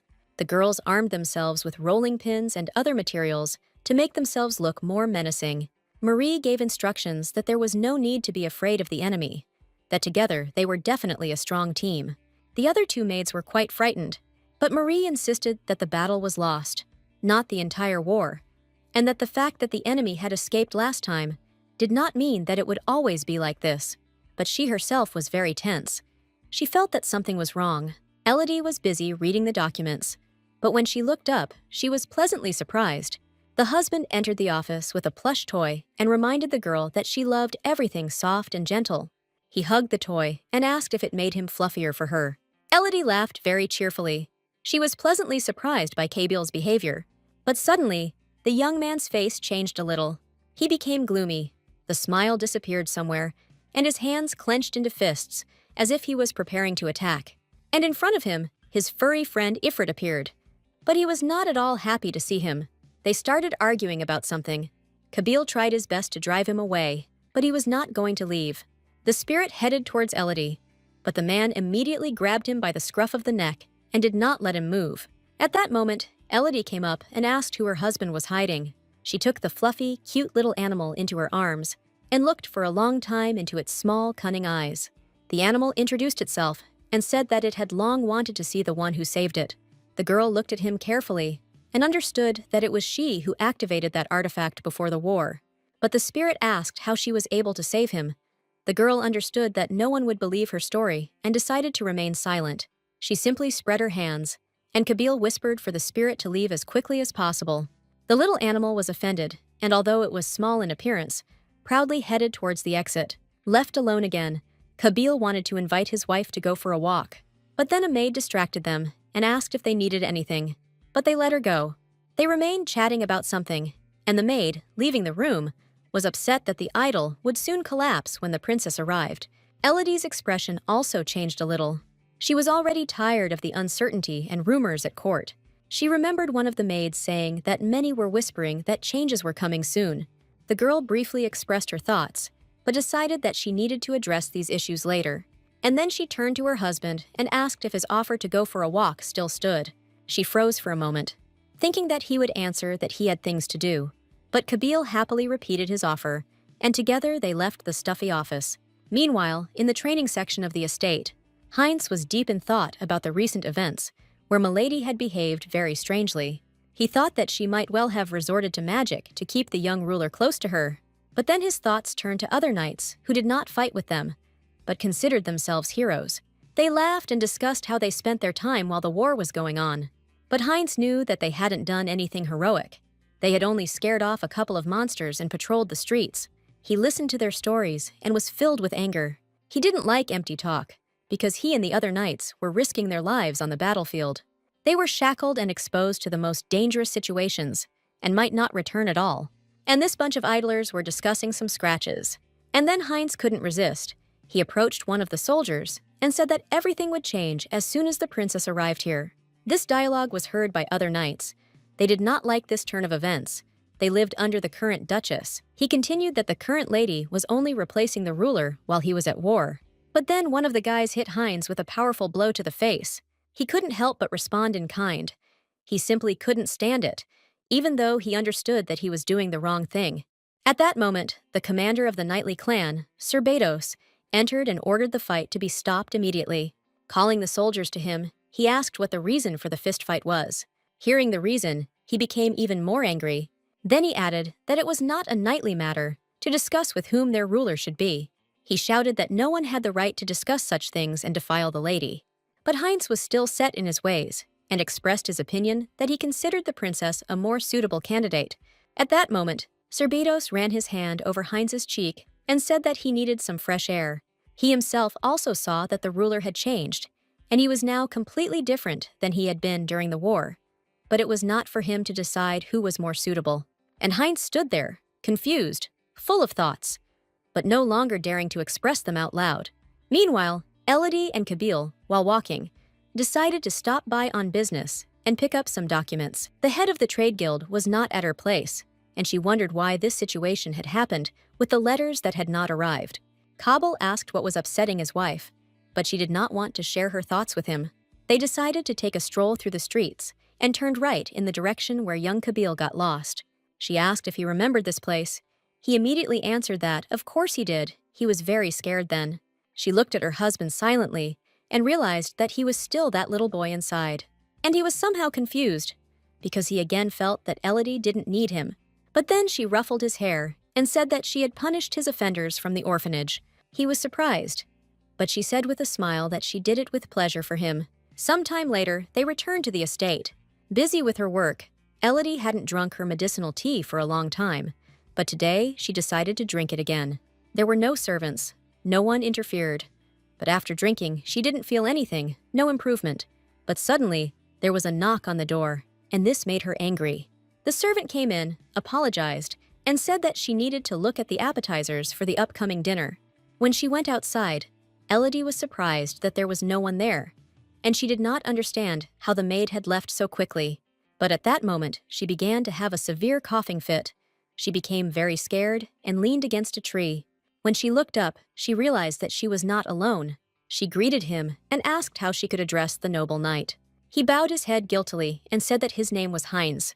She dabbed her mouth with a handkerchief and lowered her eyes, as if she felt guilty. Elodie began to look around warily to make sure that there was no one else nearby. Heinz asked if the siren's tears were tormenting the lady, but she looked warily at the knight. Siren's tears is a disease that has been described in books, but its treatment has never been studied. Heinz had a negative attitude towards the Duchess, but for some reason, this time he did not feel contempt. She asked me to tell no one anything and to keep this meeting a secret. If possible, do not mention at all that you saw her and her illness.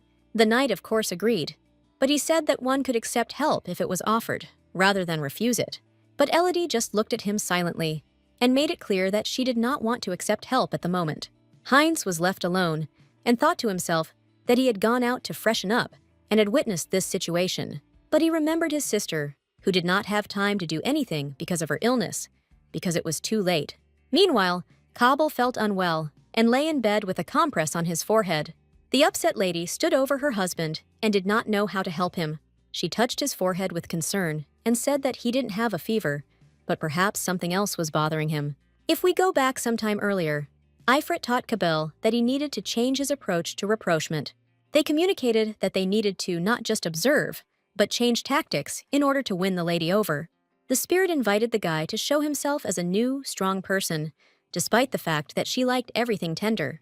And now Kabyle was lying in bed, in his pajamas, in order to somehow attract attention to himself. He sat down on the bed, unbuttoned his shirt, and wanted his wife to see his masculine body. But instead of admiration, my lady was very touched. She paid attention to the wounds that were on the body. She moved closer to Kabyle and asked why he didn't turn to the temple's magic to heal these scars. He clenched his fists and said that he didn't want to show it, because these were wounds he received in the orphanage. Elodie hugged her husband's hands with her own. She understood his pain and that he no longer wanted to appear weak. But he also put his hand on her cheek and asked her not to be upset. He is no longer in pain, and what she sees are just scars that do not affect anything. But then Elodie remembered that he was feeling unwell and asked how else she could help him. He laughed loudly and said that nothing hurt and he was just pretending. She laughed too and didn't realize that it was just a joke. And then she asked if he did the same when communicating with the princess. But Kabil asked her not to talk about the princess anymore. He didn't want to. Elodie wondered why Kabil said that. Either he simply didn't want to discuss the princess with her, or he didn't want to talk about her at all. These questions worried Milady no less than how he would treat the princess upon her arrival. But there were knights nearby, and they were discussing very heatedly. The maid said that she did not like these conversations, that they often talked too much about the princess. She said that she felt some kind of hostility towards these particular knights, but then they changed the conversation to the fact that the pregnant maid really wanted peaches. Elodie thought that this fruit is so popular that she would like to be able to grow it herself. But suddenly, the maid asked if the mistress knew the legend about the magician. She told that once upon a time, there lived a magician named Panetius, and he wanted to share his magic, giving part of it to the spirits and transferring part of it to the fruits. So, since that time, there has been a belief that the peach is that magical fruit, the fruit of the spirit. But suddenly, the maid fell silent at this point. Sir Bedos met them and greeted them. Elodie asked how he was feeling, and how he was resting after the difficult combat operations. Bedos was quite brief and calm. After a short conversation, the girl moved on, and he took his leave. A little later, Kabil came to his wife, and was somehow in a rather unfriendly mood. But she asked him to help her sort out the boxes and papers. He didn't really express a desire, but it gave him the opportunity to be near his wife. He helped, and then watched as his wife went about her business. She was very focused and worked carefully with the test tubes. Kabil watched her every action very closely, but then he asked why it was so important for her to do this, to study all these infusions and medicines. She could have found something more interesting and less labor-intensive to do. But Elodie said that this is precisely what interests her. She herself learns a lot of useful things and does the same. She lightly ruffled her husband's hair. Sometimes it seemed to her that he remained that child and had not grown up. But she again wanted to continue the conversation about the princess. But something stopped her. She looked at her husband, such a dear person, and kept waiting for the time to come to separate. After all, Emperor Heklos was known as a powerful man, and he had great plans for Cable after his victory. But the prince, who was never found after the end of the war, could make his presence known. The princess was considered the emperor's niece, and they were on very close terms. And then the time came when the princess appeared at the estate. Elodie and Kabil, as hosts of the house, are obliged to welcome the guest. But the man made it clear with his whole appearance that he was not happy about this. The lady was upset. She saw that the princess was quite beautiful. The princess came closer. She wanted to get a better look at the gentleman. For a moment, their eyes met, and it seemed as if a spark had passed them by. At that moment, Elodie thought that the hour had come when she would hand over her husband to his new wife and mistress of the estate. They started chatting about how the princess had arrived and whether everything was okay, but only Kabil felt left out. But then their conversation was interrupted by the maid, who apologized and said that she was ready to work. The princess was alarmed by the girl's appearance. She decided that the servants were being treated quite poorly. The girl had very sad eyes, and she was not very talkative. The princess tried to ask directly whether the maid was being bullied or what was causing her condition. After some time, to distract herself from bad thoughts such as divorce, Elodie tried to work. The maid noticed this state and came to ask, but Elodie did not react in any way.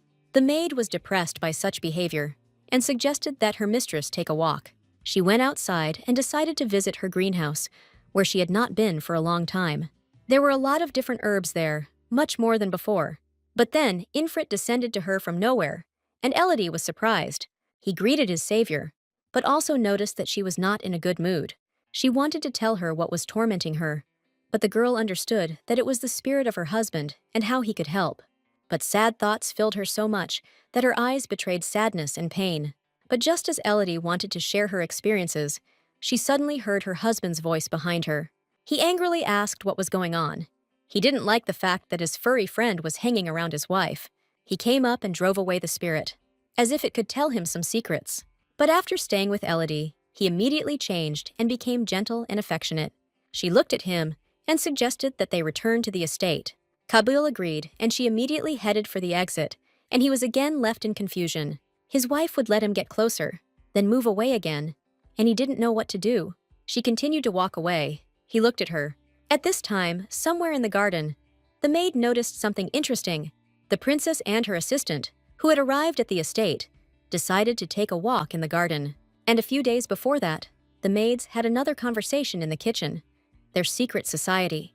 Elodie helped one of the maids when she went to settle into the estate. Elodie was kind enough and did not try to sympathize and help everyone as much as possible. And so the three of them reached the garden, where pink roses were blooming. The scent was so strong that the girls couldn't help but lean closer. They started picking roses, and at that moment, Iris came up with her maid. She started shouting that they had no right to pick roses in the garden. The princess did not understand what caused such angry behavior of the young lady. Her maid carefully whispered in her ear who this girl was, and that she was invited to the estate. Iris came closer to say hello, but she snatched the plucked flowers from the maid's hands and angrily said that no one gave her the right to cruelly pick them. The hero's granddaughter loved these pink flowers herself, but she just wouldn't let anyone pick them. She said that in this garden no one picks flowers. You can just smell them and nothing more. The princess's maid also did not understand who was in front of her and why this girl was behaving this way. The maid began to seriously conflict, and with every word she became angrier and angrier. As a result, the princess was forced to leave to avoid conflict, and Iris remained to admire the flowers. Her maid said that the princess's maid's behavior was very strange and inappropriate. Meanwhile, in his office, Kabil was writing some documents. At that moment, Infrit appeared to him, and he was in a bad mood. He scolded Kabil for his behavior and for constantly sending him away. I asked him why he was behaving this way, because during the war, they were a well-coordinated team. Kabil said that he is tormented by his wife's incomprehensible behavior. He does not understand many of her words, and that she has become colder. He looked out of his office window, but his thoughts seemed to be somewhere else. He saw his wife's greenhouse and even noticed that she spent more time there than with him. And at this time, the lady received those long-awaited peaches. She was very pleased. Maybe at least some fruit could lift her spirits. Negotiations with the supplier were successful. Next time, they delivered a much larger quantity. She returned back with her maid, and they had a pleasant conversation. But suddenly, the two of them were stopped by some noisy conversation nearby. There was a group of knights and Princess Larissa talking there. They were discussing something very heatedly and laughing loudly. Elodie noticed this and felt uncomfortable that the princess had found common ground with the knights so quickly. The maid expressed her opinion that she did not understand why the girl was behaving this way and would soon leave. But Elodie understood that the princess, on the contrary, could stay, and therefore she was looking for those who would be with her. At this time, Larissa was changing clothes in her room. The maid adjusted her dress, and her assistant admired the girl's new outfit. But suddenly, she didn't like something, and the assistant pushed the maid to the floor with all her strength. Larissa yelled at the girl and added that she had been behaving inappropriately lately. The princess helped the maid to get up and asked if she had missed her clothes. But when she offered her hand, I noticed that there was a bruise on her hand, and it was not very fresh. Larissa asked where the injury came from and made it clear that the girl could share if something was wrong. But hearing nothing, the princess began to think that the rumors of cruel treatment in this estate were not just rumors. The princess said that Olivia should not be afraid, and if she is offended, she can share. Carolina looked at all this rather distrustfully.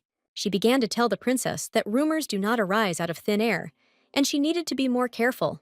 Caroline was partly right, because according to the novel, the Duchess was indeed cunning. But now the reality is not quite the same. She talked about her poisons in many places, and for a long time, even after she died in the book. This fact alarmed the princess, and she began to think that in such a case, she too might be in danger. But then Caroline switched her thoughts to the fact that she needed a hairstyle to meet the Duke. The girls agreed that the most appropriate thing would be to tie the braid together. And so, sometime later, the girls stood in a huge hall at a dinner in honor of her arrival at the estate. The knights welcomed the guest, but Heinz was wary. Elodie and Kabil were sitting at a separate table, and the girl happily raised her glass as a sign of respect to the guest. The atmosphere was pleasant, music was playing, and guests were chatting. Elodie watched as the princess quickly found common ground with the knights. She laughed, and it was clear that it was sincere, and the knights were also interested in the conversation. The Duchess watched these moments with caution. She understood that this was most likely exactly the time she had read so much about in the novel. But then suddenly, Kabil leaned towards her and began to whisper in her ear that he wanted to talk to her. She was surprised. He spoke somehow mysteriously and incomprehensibly. But Kabil looked at his wife seriously. He was not joking, and was in the mood for a serious conversation after the banquet. But he continued to hold the Duchess's hand in his own. The princess also carefully observed what was happening at the table of the hosts of the house during the conversation. One of the knights said that their commander had taste and a beautiful wife. Larissa was a little upset and said out loud, as a conclusion, that she did not know that the duke was married. But then, as always, her maid added that she had heard about this lady's boorish manners. But Heinz did not agree with this situation. He said that these were just stupid speculations. But the maid did not calm down and continued to whisper her guesses to the guys and pass on rumors. But then one knight said that he had heard that the temple was to blame for all the obstacles between spouses at the moment. At that moment, Heinz was wondering what he should do, remain silent, or tell what he knew. He caught himself thinking that he had changed his mind about the Duchess after he met her in person, and she asked him not to betray her. Meanwhile, a young man approached the Duke and said that more guests had arrived. Kabil and Elodie hurried out into the street to greet the arriving guests. The man insisted that Elodie put on a coat, as it was quite chilly outside at night, and then people in white and gold clothes greeted them. These were representatives of the Tizer Temple. Elodie greeted them and welcomed them as the hostess of the house. Their eyes met, but the priest acted somehow worried. A little later, he pointed to the cart and apologized for the fact that they had held up all these supplies during the war. Kabil was unhappy with this state of affairs. He was angry and could not contain it. He immediately expressed his indignation. The priest accepted his words, and then he presented a gift for Elodie, with the same apologies for the loss of communication between him and her husband. When the girl opened the box, there was a magic mirror for long-distance communication. She was delighted and said that she was grateful for such a luxurious gift. But that was not all. Another priest handed her another box. She was even more surprised and couldn't even imagine what it would be.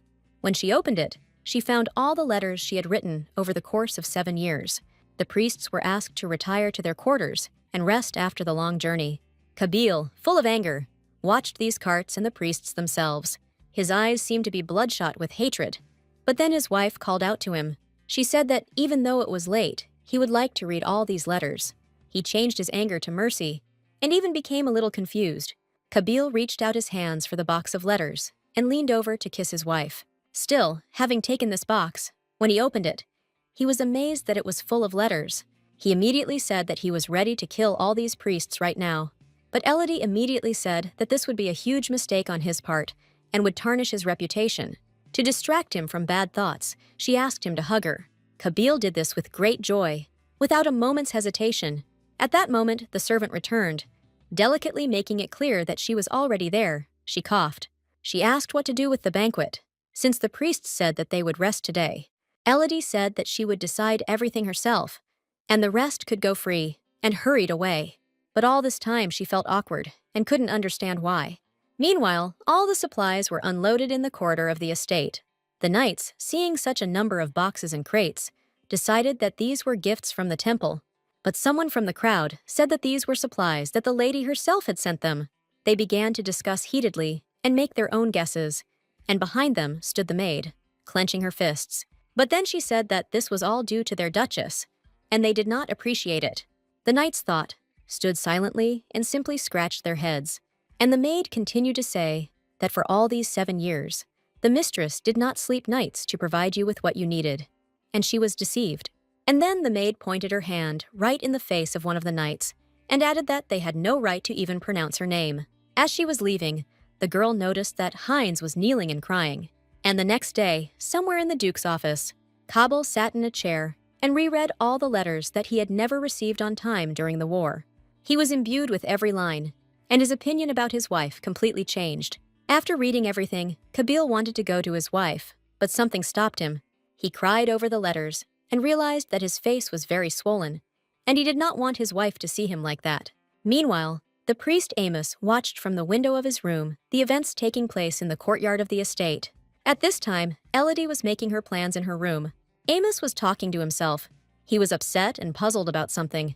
Meanwhile, Caroline and the princess discussed rumors about the Duchess and the possibility of visiting the flower greenhouse. The princess really wanted to look at the roses again, but after the last incident, she didn't know how. Caroline reminded her that Iris, who hadn't allowed her to even get close to the flowers last time, might do the same again.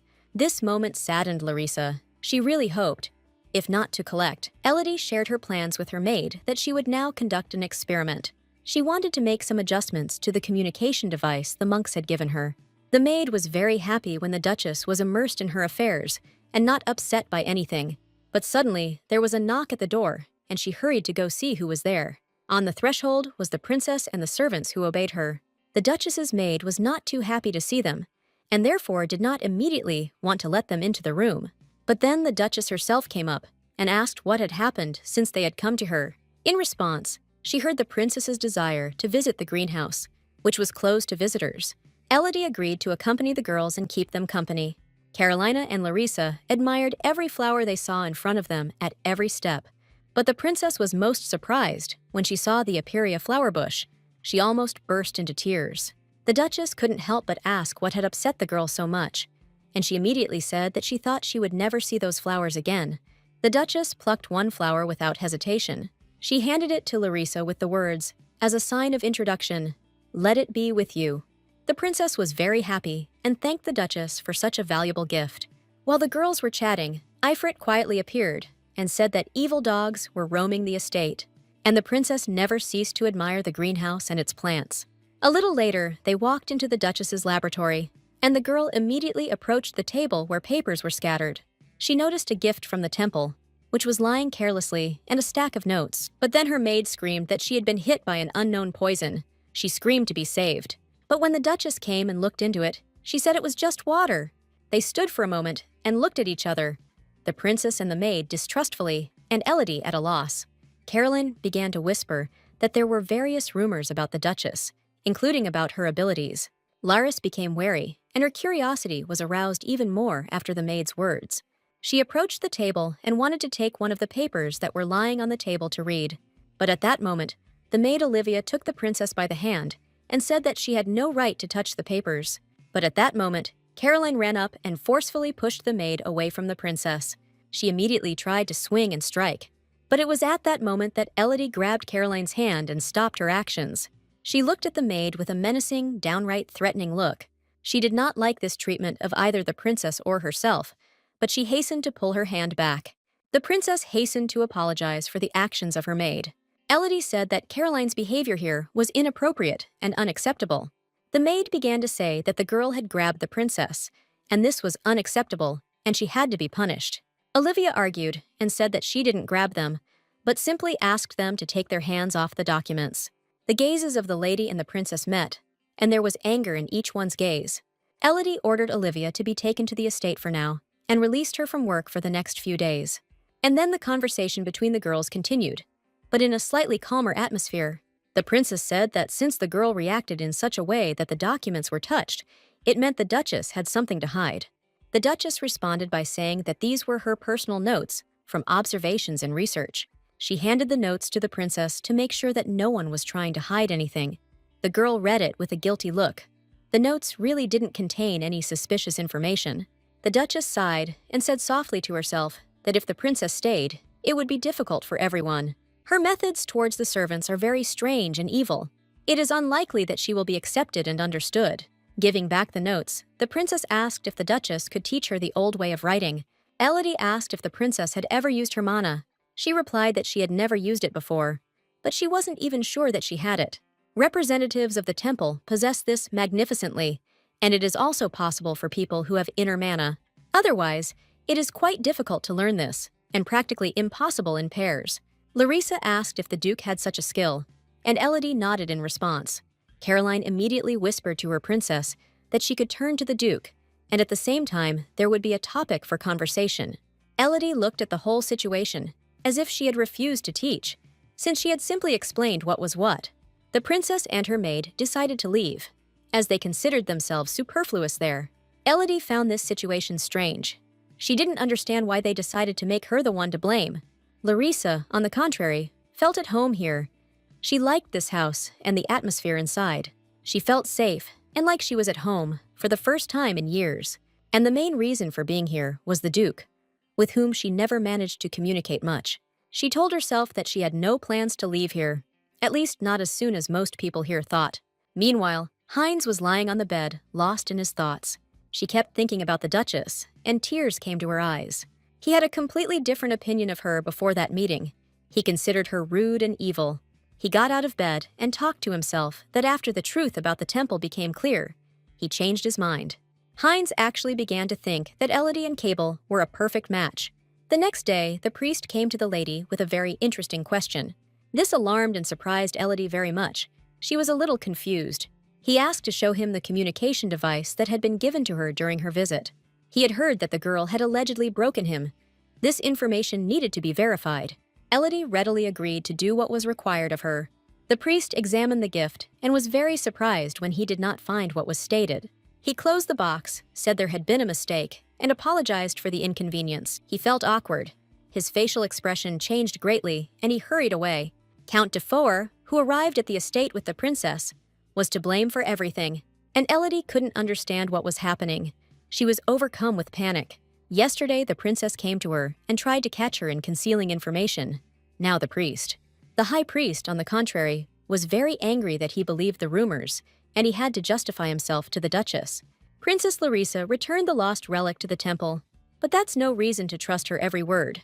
The Duke himself and his power were much more important to them, and now everything could really be lost. The fact that the temple had interfered in the Duchess's affairs could now further alienate the Duke from the temple. It is much more profitable for them to recognize the Duchess. She also has innate strength. At this time, Priest Theodore was walking down the corridor, immersed in his thoughts. Elder Amos nearly knocked him off his feet as he rushed past like a fury. Theodore was surprised by the elder's behavior, but after chatting something to him as he walked, he remained in his place. And the Duchess, still thinking about how she was suspected of intrigues that were incomprehensible to her, left the room. Not noticing the priest in front of her, she ran straight into him. He gently hugged her shoulders and asked if she was hurt, but she was immediately taken aback by the surprise. But after a while, she calmed down and apologized for behaving awkwardly and almost knocking the guest down.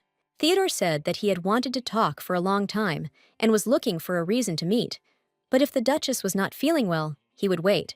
The Duchess took the priest by the hand and said that she needed to leave on important business. He looked at his hand, which the girl had touched.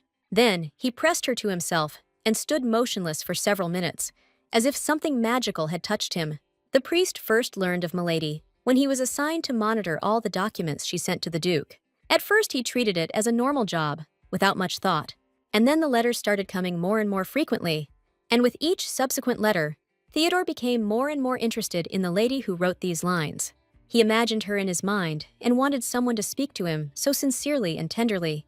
Deep down, he imagined that one day he would meet this girl and be able to talk to her himself. But then a rumor spread that she was cunning and evil, and he ordered all the letters to be returned.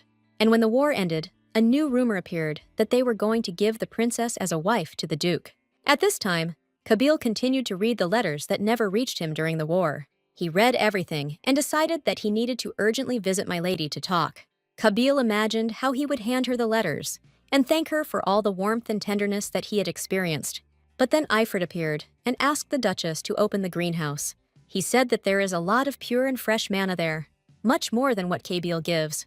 But if he doesn't ask, then Ifrit will get in himself, and the Duke will be blamed for everything. He understood perfectly well that Elodie would distance herself even more from him if she believed that he was to blame. Kabyle thought for a moment and decided with even greater certainty that they needed to talk immediately.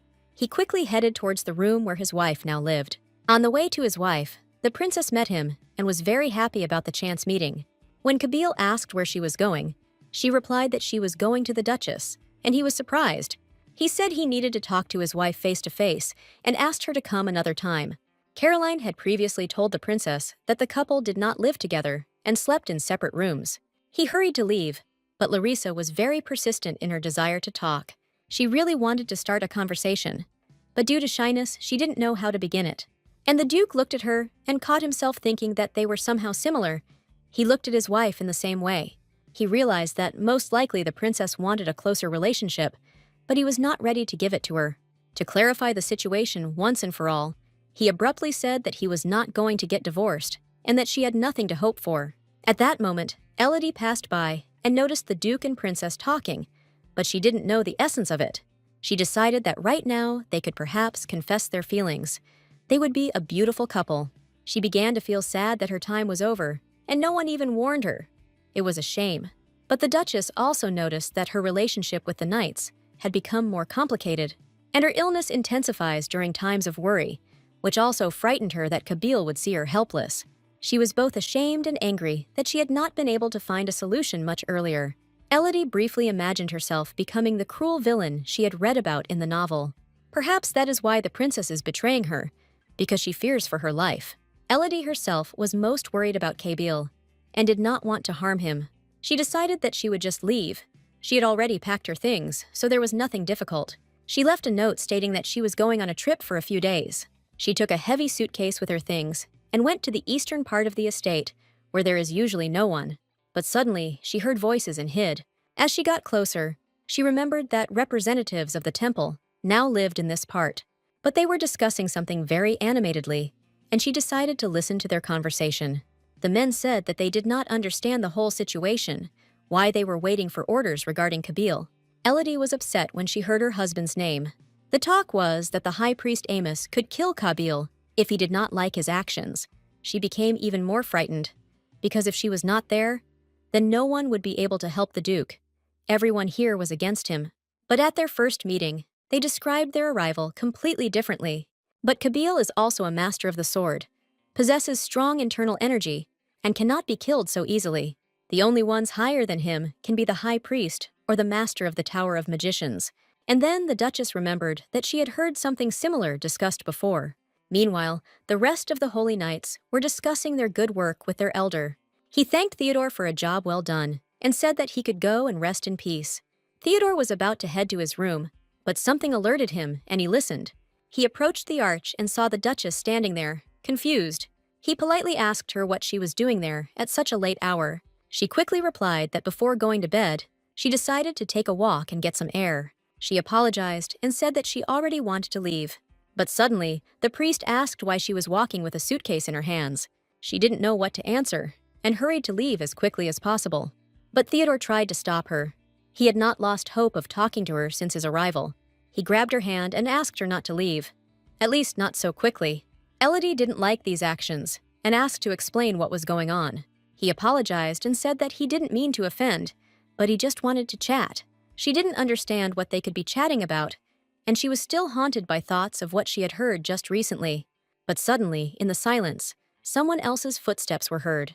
It was Kabil, and he was terribly angry. A little earlier, he came to Elodie's bedroom, but no one opened the door for him. He didn't quite understand where his wife could be at such a time, and where she could have gone.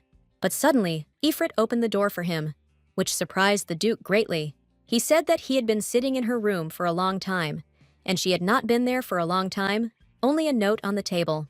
After reading the note, the Duke became even more confused. He did not understand what kind of journey she was planning. And so, after some time, he stood where she was talking, since Ifrit can show the location of people. Without thinking, he slapped Theodore, because from the very first day the priests appeared here, he had been angry. Elodie asked her husband to calm down. She was worried about how all this could affect him. The Duke commanded Elodie to follow him into the room. Kabil pushed the priest aside and repeated once again that they needed to talk in private. The girl apologized to the priest for her husband and said that it would not be possible to talk. He noticed that they had a rather strange relationship. Perhaps there were feelings, but not the same ones. Kabil and Elodie walked quickly along the corridor of the estate, silently. But suddenly, the Duke pulled my lady by the hand.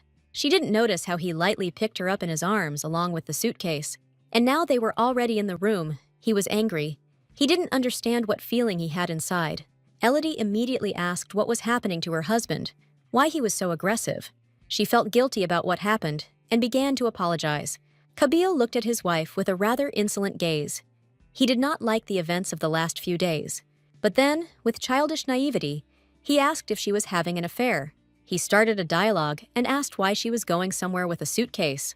Why is she so cold to him all these days? What is going on between them if they are husband and wife? She took his hands and gently told him that she had wanted to tell him for a long time and really wanted to leave the estate. But now she has completely different plans. She has learned so much that she cannot betray him. He immediately hugged her tightly and did not let go for a long time, saying that he loved her. The only question that worried him was what kind of relationship she had with the priest, Theodore. The girl replied that she had never had any relationship with him. What he saw was just a random misunderstanding, and they had not agreed to meet. Elodie was surprised by this behavior and didn't know how to react. Kabil burst into tears when he heard that his wife had been devoted to him all this time. She was the only person who gave him warmth and care after the orphanage. He hugged her gently by the shoulders. Elodie asked how he could divorce her, since he should be with the princess. And at that moment, Kabil leaned sharply over Elodie and said that he loved only her and did not need anyone else. And this meant that the story in the novel was now going completely differently, and it was unclear how to behave. Kabil became upset and hurried out into the corridor. He sat down on the floor as if unconscious. At this time, a maid was walking down the corridor. She was surprised. She approached him in a friendly manner and asked if the Duke needed help, or if he could call someone. But Kabil stood up abruptly, muttered something, and left. Meanwhile, Caroline came running with the news that the Duke was coming to talk to her. She immediately said that she needed to tidy herself up a bit and put her hair up. Meanwhile, somewhere in the chambers of Count de Peyre, something interesting was about to happen. The princess also came here and was very puzzled that the Count was here, but was quite angry. She said without delay that the princess should return to her imperial palace.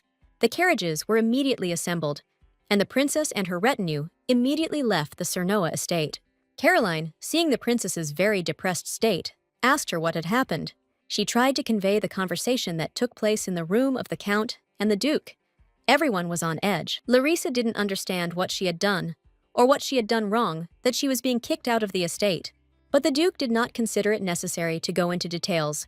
He simply said his word, and it did not require explanation. The princess cried, because she had such hopes for a beautiful, bright future. After her estate was destroyed by the war and her parents were gone, she had no reason to live. And then she found herself in the luxurious Cernoa mansion, with its cozy atmosphere and greenhouses with flowers, friendly staff and caring knights who showed her attention. And now, for some unknown reason, she is being kicked out of the house that was supposed to be hers. Caroline listened to all this. It was painful for her to see the princess in such a state. The carriage moved away from the beautiful place, and the princess watched the views from the carriage window with great regret. Count de Peyre was angry because the Duke had disobeyed the Emperor's order, and he would have to be punished for it. At the same time, the temple representatives also left the estate.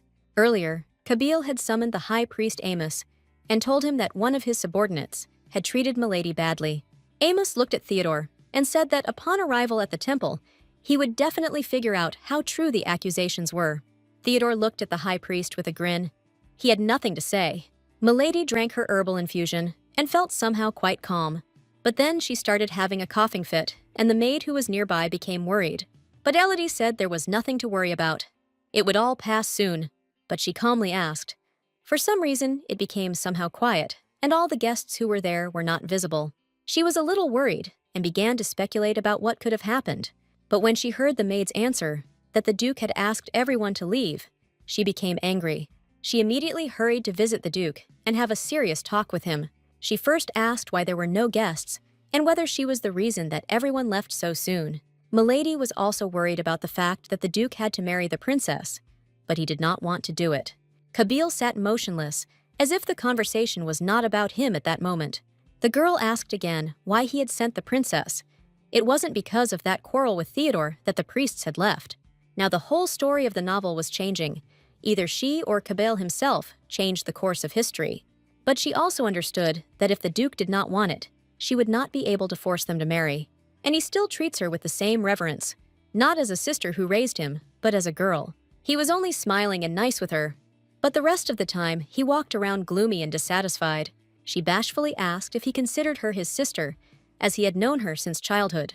He laughed and said that such feelings are not shown towards a sister. She was mistaken. Elodie truly realized that she was wrong, and all this time, she was trying to convince herself not to love. But Kabil said that if she insisted, he could bring the princess back and marry her if it would be better for her. Elodie herself didn't know how things would be better for her, because everything was out of control. Kabil looked at Milady again, like a little child with some hope in his eyes. She no longer knew what to expect, what to say. She felt helpless, but the Duke was so nice that it was impossible to refuse him any request. She looked down and said that she would try to somehow accept the current situation. The Duke was pleased with the outcome of the conversation. He mentally hugged his wife as before, and was sure that nothing more threatened them. But he disobeyed the Emperor's order, and there was a possibility that he could be punished.